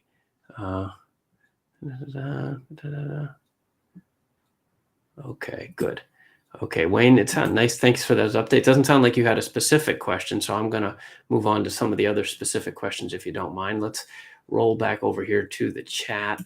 Let's see, not that. Oh, I turned off the chat. Damn it. Sorry, guys. Now it's going to come back on. Sorry, I turned it off. Wrong button. Too many buttons, too many things here. This is the one I wanted. And we're going to, just as a reminder, if you want to watch more of these, there's a whole bunch of these on YouTube. I've been doing this on and off for years. So there's a couple 100 hours of me on YouTube if you want to say hello and soak up some more of this. And let's see there. Okay, now I'm going to run back through the chat, which is, I got to turn that off and turn this on. Okay, so the chat will start appearing again. I'm sorry, it starts over, but I have your past. There we go. There's, let's see. Okay. Oh, so this was, okay, I'm going to take that question right now because I think that one, from Matt. Yes. Yes, Matt, you actually wrote in. So a few people actually sent these in earlier. This is one of the reasons I took Lunita's and Brad's questions, for example, because a few of you emailed in, which is really helpful because I can think about these things beforehand. There's an RSVP in the Eventbrite link. I don't know where you saw this, in Eventbrite or Meetup or in our newsletters, whatever. But there's always a link for an RSVP page as well. And then you can send in your questions beforehand. That's really, really helpful to me. So let's going to promote Matt to the front of the line here, from Matt from Miami. And he chimed in here. Matt, thank you to remind me.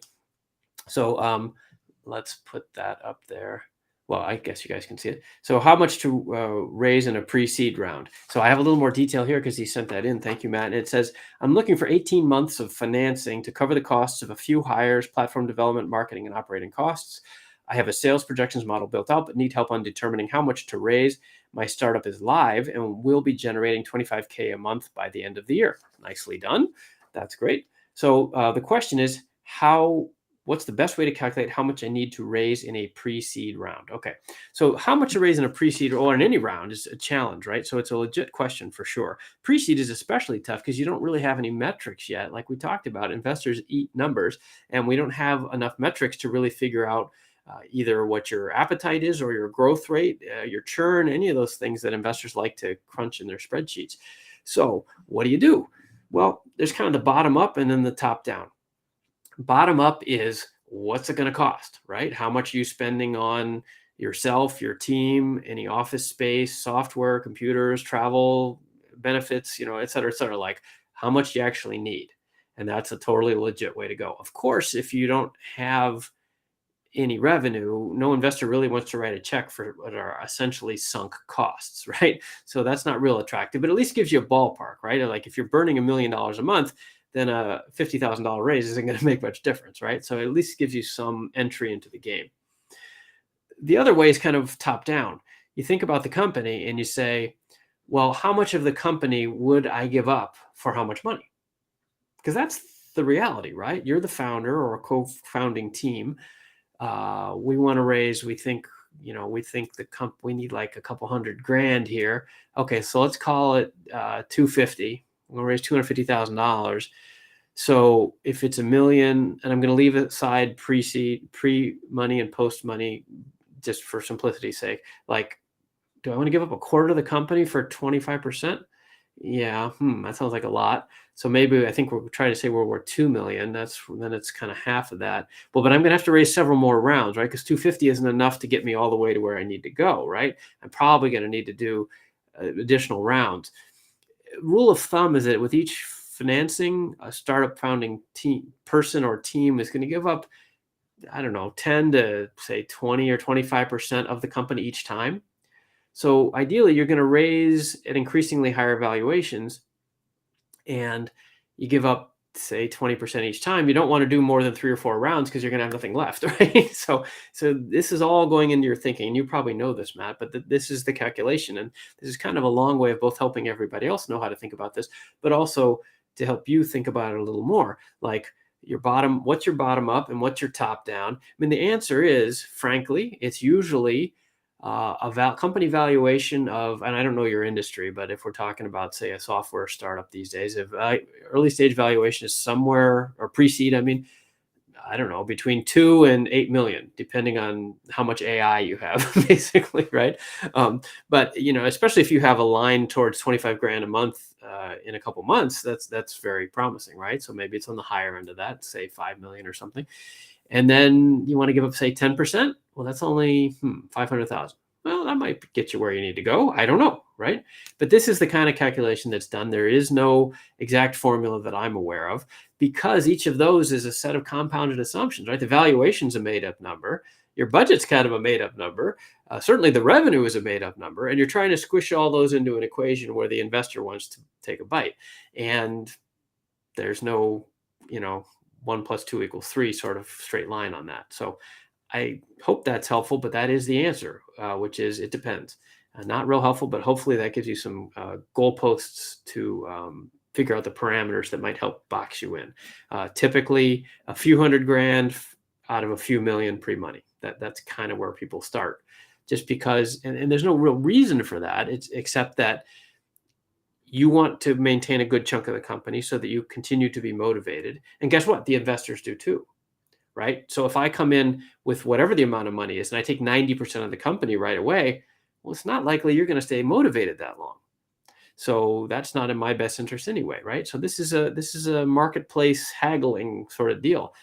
How much can I get? I want the most I can for the investment I make. You want to give me the least I can for the investment I make, and you got to meet in the middle. Okay, those are the facts. Okay. Oh, okay. So Matt's still here. That was great. Okay, good. If I go out to investors saying I want to raise 500K, do I absolutely need to raise 500, or can I end up raising? Oh, this is great. Thank you, Matt. Great question. This is a big mistake that people. Oh, I think it's a mistake. There's no right answers here. Again, right? I don't have all the answers, so all of you chime in as you will in the chat. So, how firm do you have to be on the ask? Great question. Investors are number people. And a lot of us, I'm more from like, as you heard, kind of like a biz dev, salesy strategy background. A lot of investors, not surprisingly, are CFOs, CFAs, accounting people, right? The numbers, as much as I eat numbers, they want down to the penny, right? And for those people, they really want you to be precise. And if you come in and say, hey, everybody, we want to raise some money. How much? Well, we're not really sure. What kind of valuation? Well, I don't know. We'll negotiate that. They're going to just not pay attention, right? You need to have, again, no exact answer, but you need to have something that's specific enough sounding to get to the next meeting. That's what this is all about, getting to the next meeting, right? So you have to come in sounding sure of yourself, like you've thought this out, but you're flexible. That's the key word. And so your question, if I go to investors saying I want to raise 500K, do I absolutely need to raise 500? No. Can I end up raising 400 or 600? Yes. In fact, if you want 500K, here's what I'd suggest. I would suggest that you look at who you're talking to, what their typical check size is. Again, research. What their typical check size is, what is likely you'll be able to raise. So say you're shooting for 500. You look at the book of contacts you have and likelihood and timing and so forth, and you think, I bet we could do. Pretty sure we could do 250, because you're not going to bother unless you think there's something going to happen, right? So I'm pretty sure we could do 250. So I'm going to say but I want 500, and I'm optimistic I can get 500. So let's say we're going to say 300. Our raise is 300, and here's the qualifications. 1, we're flexible. 2, what is the structure? That's the other thing that I want to say. Is it a safe? Is it a convertible note? Is it equity? You need to decide. But again, we're flexible. If this is your first round, you can do some back and forth, but just sound like you know what you're doing. And you walk in and you say, we are looking for $300,000 at a pre-money valuation of $3 million, and we're thinking it's a convertible note. And you sound like you've done your homework, but you actually are not wedded to any of those things until you get into discussions, and that's okay. The bigger picture thinkers will be like, okay, sounds okay. And the detail-oriented people will be like, okay, 300, 3 million. Okay. Why this? Why that? But at least then you'll have the conversation, right? And that's what you want to need to do. And I skipped over an important piece. You're trying to raise 5, but I said only say 3. Why? So that you can be oversubscribed. Everybody wants to be part of a winning deal. So even if you know there's 500 available and coming, don't say 5. Say we're raising 3 or 4 or whatever. Say, wow, we were raising 3 and we got 400 already. And then send another email the next day. Wow, we're at 450. Well, we're at 500. We got to stop. Sorry, we got to stop. We got $500,000. Who knew this was going to be so popular, right? And then everybody in the deal feels really good about it because they're in on a hot deal. That's how you do this, okay? So hopefully that's helpful, because I've seen this a lot of times. Founders come in either too precise and they say, whatever we want, 700 on a 6.5 million pre-money, and it's got to be this and it's got to be that, and the investors are like, well, okay, and then you waste time renegotiating, or they just get laughed out of the room because you had some of the terms off, right? And you were trying to act like you knew more than you did. So flexible is definitely a strategy here.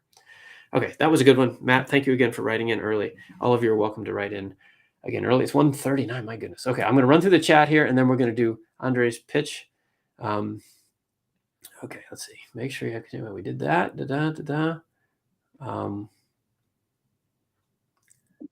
Let's see, for a business. Okay, that's an interesting one. I don't know, but maybe some other folks answer this one. It's showing on the screen here in a moment. Here it comes from Tichawana. For a business which has a public benefit in corporate services, which will be the best entity to incorporate? So if you're talking about a public benefit corporation, that's a specific legal structure. So you would use that structure. If you want to raise venture capital money, you need to use a Delaware C corporation. I'm not sure those two will jibe, right? I'm literally not sure. I don't know. Like public benefit corps are a new thing, new enough that I don't know quite how they work. But VC-backed companies are Delaware C corps, and that's what you would want to be doing. Well, Lenny, do you want to pitch too? Okay, so we'll do two of those in a minute here. All right, let's see. I recently heard someone say, oh, we did that one. Okay, sorry, hang on. All right, we're going to go a little faster now. We did that. Did that. Well, that's an easy one. Let's do this. Is there a red flag level of salary? Yes, too much. What does that mean? I don't know, but it's too much. So you can support yourself, but investors don't like the idea of paying your salary, and certainly not a generous salary. I don't know why. It's not fair, but it's reality. Investors want you to work hard and maybe starve and put everything into the company. That's just how it is. So I would pay yourself at most, whatever, I don't know what the cost of living is wherever you are, Pierce, maybe $5 or $8 grand a month at most, and really look like you are putting your sweat equity into it. And investors are going to insist on that. So red flag is anything more than they think is too much. Sorry, I don't know exactly what that means. Be careful. A quick side note on that. My first company, I almost bankrupted myself, and I didn't pay myself much, and I didn't pay my benefits. So be careful. It's not just salary, especially if you're a person who has a family or children and so forth. You got to factor in, healthcare and things like that as well. So there's multiple categories there to think about. Chaos says, how important is it to have an MBA to increase your chance in a startup? Is it all about network, which top MBA programs provide? That I don't think it's important to have an MBA at all. Most founders, I don't think. That's interesting. I don't know. They've probably done studies on this. My impression is most founders don't have MBAs. They're more hustlers. They might have a solid business background, and then they surround themselves with MBAs. But maybe in Silicon Valley they do these days. I mean, if you come out of Stanford, but a lot of the Stanford folks, I went to Stanford. A lot of us end up, in consulting or banking or other things. So I don't know. In terms of the network, if that's what you're really asking about, the network is critical. So any way you can get a network is fine. I don't think you need to spend a couple $100 grand in a couple of years to get one from one of those top schools, though. You could do that a lot of different ways, getting involved in organizations or just starting a company and seeing how it goes. And you meet a lot of people as an early stage founder because you're out hustling, right? It's the hustle more than the degree, I think. Of course, where I think the MBA can help is having you look more impressive on paper to potential investors and employees who want to be hired by your company and that kind of stuff. Okay, Wade Smith. Okay, okay. So hello, Wade. Thank you for answering some of the questions in here. That sounds good.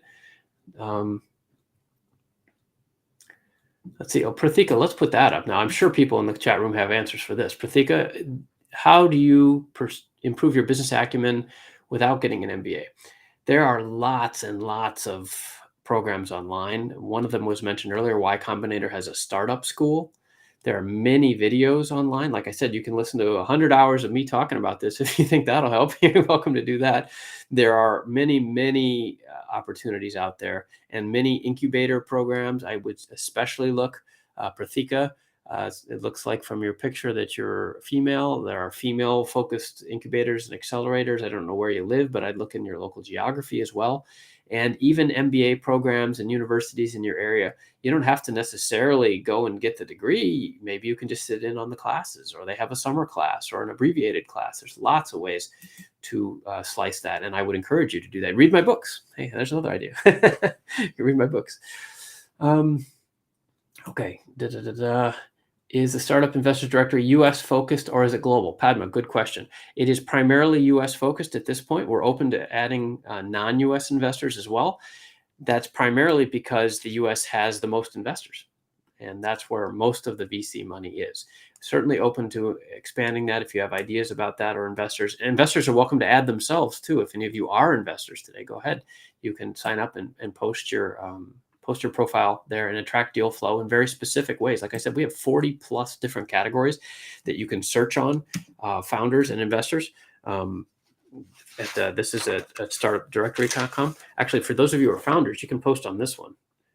This is the same thing, but in reverse. This is where you founders can come list yourself, and you can list yourself as a Black founder or as a veteran or a rural founder or immigrant or first-time founder, all that. So I'm trying to fill in these gaps, like I said.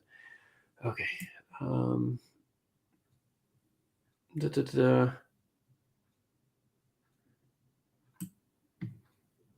Okay, this is an interesting one, and then we're going to move on to pitches here. Osman says, what would be a good prompt for searching people in your niche? For example, the mission statement is transforming landfills into food forest on Google, and search recycling investors in local city. Yeah, that sounds good to me. I think I would be doing that on LinkedIn, though, not Google. Well, both, right? LinkedIn is where the professionals are, and you can find the keywords like that. I would really look, like I said in a different context a few minutes ago, to, who was that? It's Nicholas, I think, about associations. Find the associations that support this kind of thing. You can find the people on their board and the volunteers that staff that organization, and they're going to know a lot of people. Those are real nerve centers, and that could be a good way for you to connect with folks in that niche. Okay. When will founding pick up? Yeah, I think so. Next year, hopefully. Let's see. Are 80-plus-year-old founders an underrepresented class? Yes, Kirk. I think that's right. That's right. We need more of them, though. Okay. Okay.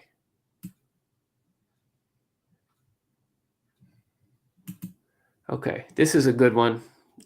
Dalmum, if investors say we need to raise funds for our firm, also be a no, or we don't invest in early stage companies, but I'll forward this to my partners, also a no, or could they be telling the truth?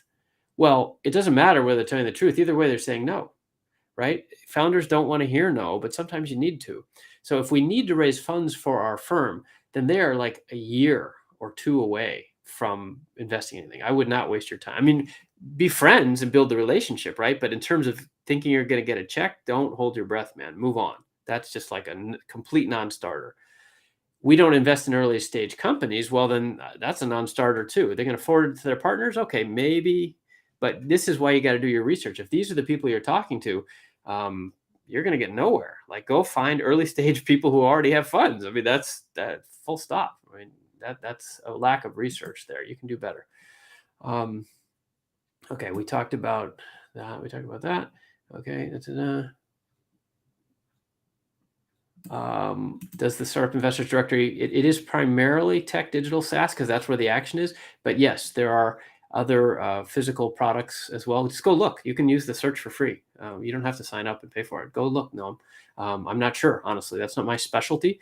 But a lot of the investors that we've added to the directory do all kinds of things. So I don't know. You can go look and let me know. Okay. Germany. Okay. All right. I think we're getting near the end here. Okay.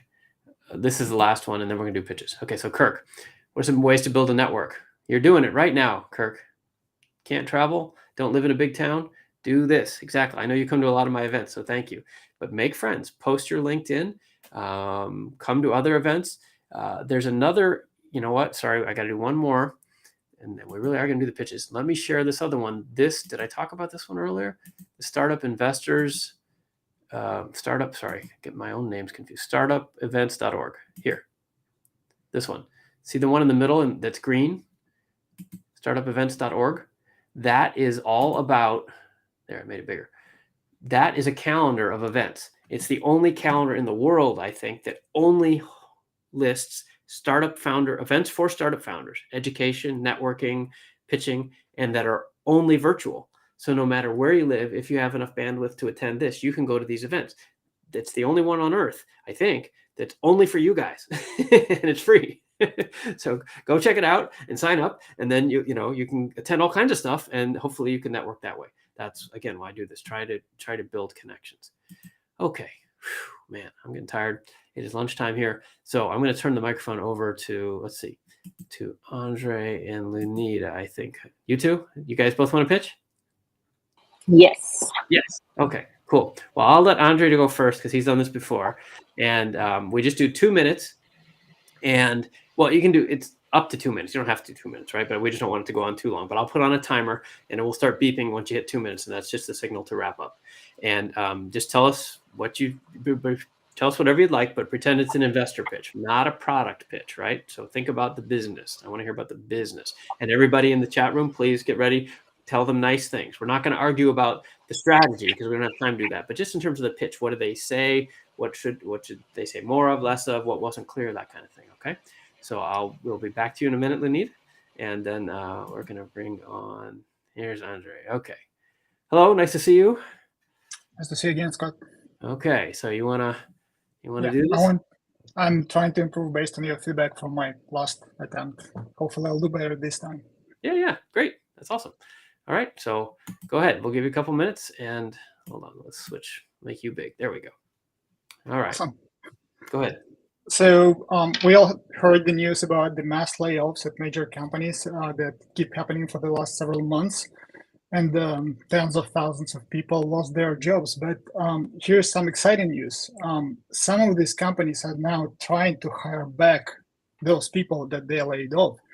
And Meta, Salesforce are currently doing exactly that.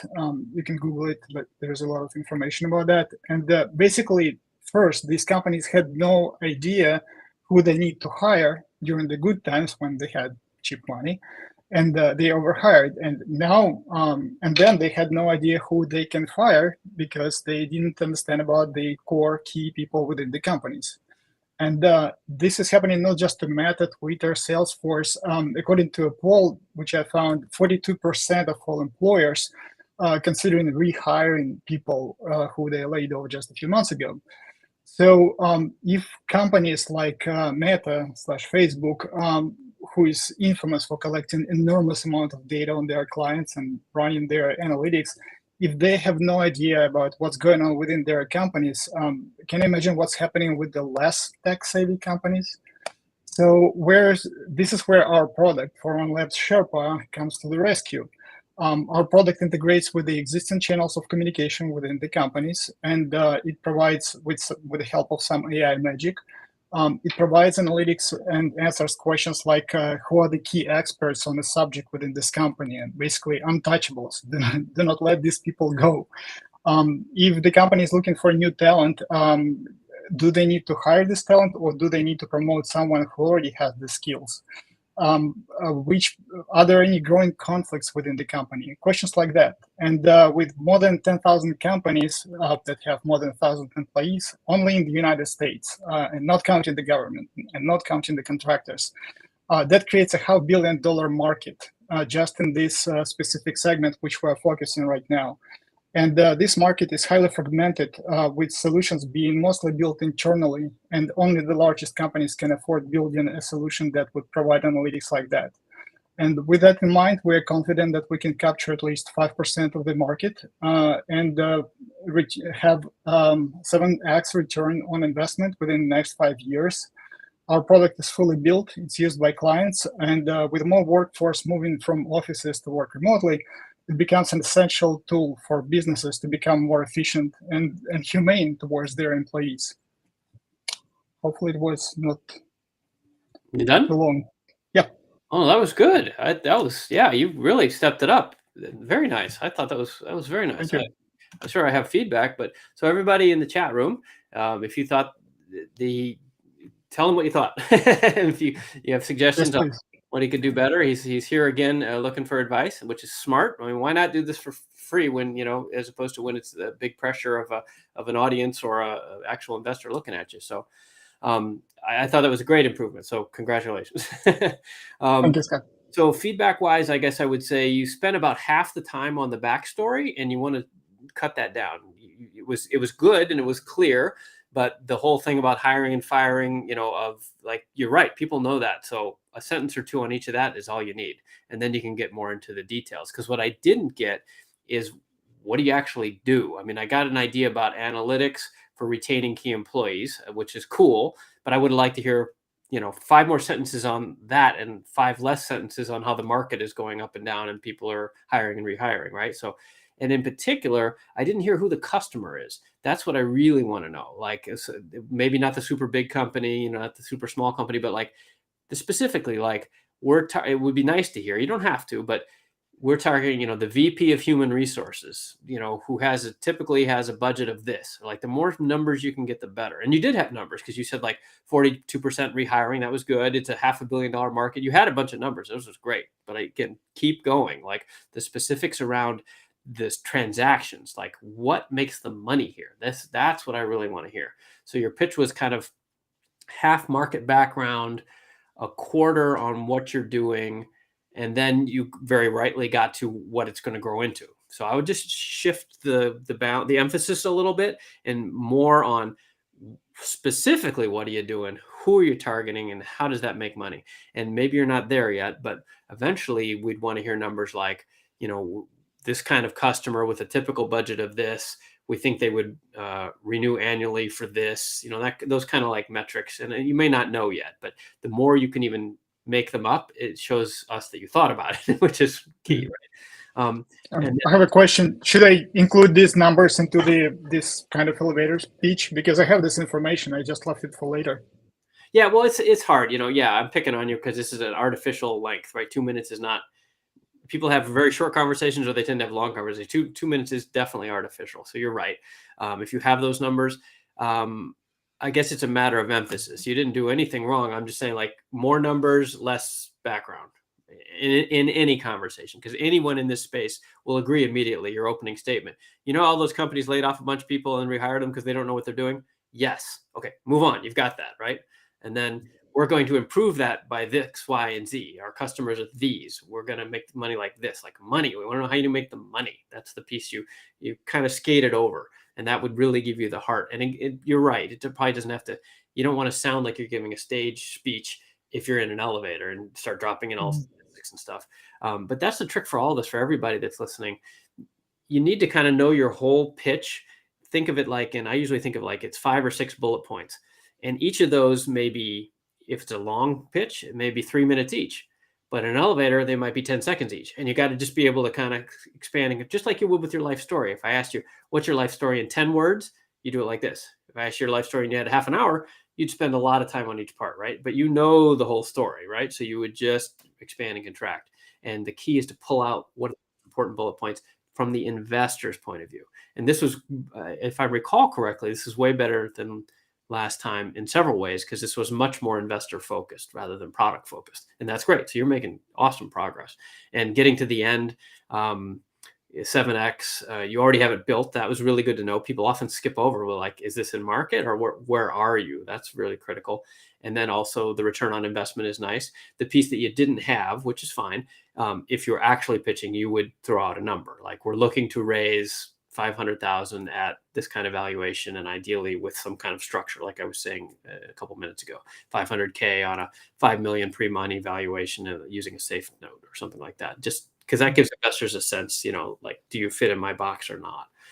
So otherwise, that was a lot of feedback on what was a greatly improved pitch. So I hope that's helpful. Nice job. It is. Thank you, Scott. All right. Appreciate it. Yeah. All right. Cleanup hitter. Going to bring on Lenita here. Yes, there she is. And I'm going to say goodbye to Andre. Cool. All right. So you got the vibe here. Does that look like fun? You want to give it a shot? Yeah, I'm gonna try it out. Cool. Thank you. All right. Whenever you're ready. Okay. Imagine your baby consuming 60 million microplastics daily, unknowingly. Alarming, I know. That's the reality for many parents who, due to hectic schedules, resort to dishwashing for cleaning baby bottles, a method that inadvertently introduces microplastics. Enter Covery. We're not merely launching a product, we're disrupting the $77 billion baby care market. Covery's innovative design makes baby bottle cleaning quicker, tidier, and above all, safer. tackling the plastic menace. Remember, 90% of parents turn to bottle feeding after maternity leave. Now, in only 30 days, we garnered over 5,000 followers on Facebook, testifying to the urgent demand. With a ready manufacturer, working prototypes, and over 100 early adopters establishing product market fit, we're set for a November 2023 launch with 70 pre-orders already on the list. Our seasoned team with 30 years of combined experience understands the market, the product, and the parents. Ensuring Kuvui isn't just a product, it's a promise of better, safer infant care. Join us, join our mission as we aim for a multi-million-dollar licensing deal within the next 3 to 5 years. We're not just raising the bar, we're redefining the baby care. Thank you. Very nice. I think you've done this before. Once or twice. Yeah, that was great. No, really good. Obviously, you've very practiced and nice. Yeah, well, very good job. So everybody in the chat room, if you have suggestions, what you missed or what you could do better, please share them. She's obviously open to feedback. Good for you. It's brave to go on and do this kind of thing. So I thought it was very good. My job is to poke holes, so let me see if I can help you improve it. It was very good, seriously. And you have a nice, confident way of speaking, which is and the pace was good. Also, sometimes people talk too fast or too slow. So you've got most of this down. So you opened with a nice sort of story. It wasn't quite a story, but kind of a story or a use case anyway. The problem solution framework, which gets people quickly to understand it. You tossed in a $77 billion market. That's a big market. Cool. Got everybody's attention. That's good. What you did the best, which I thought was amazing, and everybody else who's listening, especially people were asking about traction earlier. Do you notice how she mixed in traction? They don't really have traction in the sense of sold products that are generating profits and revenue. But she had traction-esque sort of words. I should buy that. What's a good name? Traction-esque. Right? Because they had 5,000 Facebook followers in 30 days and 70 pre-orders. And, these metrics that don't actually prove money, but they prove momentum and they prove, like what I was saying earlier, that somebody besides Lunid believes in this. And that's what investors are really asking for. Of course they want profit, but you just got to show that it isn't just in your head. So great job on that. That's maybe the best I've ever heard of you, kind of faking the traction, not fake, I gotta find a better word, but imitating traction, I guess. So very nicely done. It was interesting also, the licensing deal. I would like to know more about that, but that was probably enough in a 2-minute pitch, because what you're trying to do is make me want to know more, right? So you did that license. Okay, so what's the model? Interesting. So then there's two feedback, and these are only 2 real suggestions I have. One is I don't really know what the product is, and you don't need to answer me, but I get the market you're attacking and that you're helping babies with microplastics. I get that, but I don't know, is it a physical thing? Is it software? If it's physical, what does it cost to make? Do you have manufacturing relationships? If it's licensing, is it design? Is it a logo? Like I think I was taking notes, so maybe I missed it, but whatever it is, I think you need to hit that harder. Like, we make this, and this is how we make money, like the simple version, right? And Andre did the same thing. A lot of people do. Like, you're so close to it, you forget. You got to say, we make pencils and we use them to write. Like, but that's, we don't know, because we don't know what you do, right? So really break it down. And then I would just be careful a little bit. I like the disruptive, revolutionary feel to it, but investors are a little wary of that, because teaching customers new behaviors is a really good way to lose money, right? So I get it. I understand why you're doing it, but just be careful not to hit it too hard, in my opinion, and I could be wrong, right? Disruption is awesome, but if it's making some people do things they haven't traditionally done, that's really, really hard, which means it's really expensive. So it would be interesting to hear how whatever it is you're doing fits naturally into the flow of their lives anyway. That's kind of the angle I would use to position it, whatever, because I still don't actually know what you do. But, moms do this every day anyway. So we just kind of help them like this, and so it's not a re-education effort, so that you could maintain the revolutionary spirit, but try to make it not sound like a re-education, because that's the easy way to lose billions, right? Trying to like vitamins, right? You try to make people take vitamins, they don't want to take them, right? Right. So, but if you have aspirin and they have a headache, then they're going to buy it. And that's, what's the real problem here, and how is it easy for them to fit into their lifestyle such that they will actually pay for it. Okay. That brings up a last point. I wasn't clear. Well, I guess you said licensing deal. So that implies more of a B2B relationship, not a consumer. Okay. Correct. So that might be worth exploring anyway. But that was very, very good. I hope those comments are helpful. So. Yeah, no, that helps with because we want to frame ourselves as a teaching company as well. So now I'm going to think about that on how to frame it, because people are not aware of the microplastic happening with the baby bottles. And so I will use your advice and reframing it on the deck. Awesome. Thank you. Yeah. Great to meet you. I hope we'll see you again. You too. Where are you working with? Do you have investors, or you have an incubator or somebody? You seem like you know what you're doing.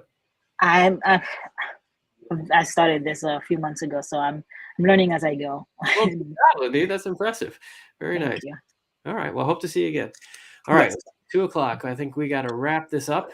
And let's see. Any last notes there? Oh, boy. I got to go eat lunch. You guys probably do too. Let me just say thank you to our sponsors again. Cake Equity, like I said, you can get 20% off if you go use them. cakeequity.com for your startup stock option issuance, cap tables, stuff like that. And then there's my good friends here. All these logos, these are services that we've built for you. So come and sign up. Please like and comment and all that kind of stuff on LinkedIn or Facebook or wherever you hang out. And most of all, thank you. Thank you for coming and being here. Thanks for trusting me to give you some silly advice. Don't rely on it too much, but I hope it's helpful, at least pointing you in the general direction. And hopefully we can meet sometime in person. And if not, please say hello on LinkedIn. Let me know how we connected, and sign up for our newsletters, and we'll send you a whole bunch of information trying to help you, because that's what we do. All right. Thanks for your time. Hope to see you again soon. We do this every month, by the way, 4th Tuesday of every month. And if you get on the mailing list, you also hear about our accelerator workshop. Actually, I didn't talk about that one. That way. See the red logo, Masterminds Accelerator Workshops. Those are monthly online. And the next one is going to be October 3rd. I think that's a Tuesday, I think. Anyway, get on the mailing list and we'll be happy to connect with you. So thanks for your time. Hope you have a great rest of your day. Please like and comment and share and all that other stuff. Bye-bye.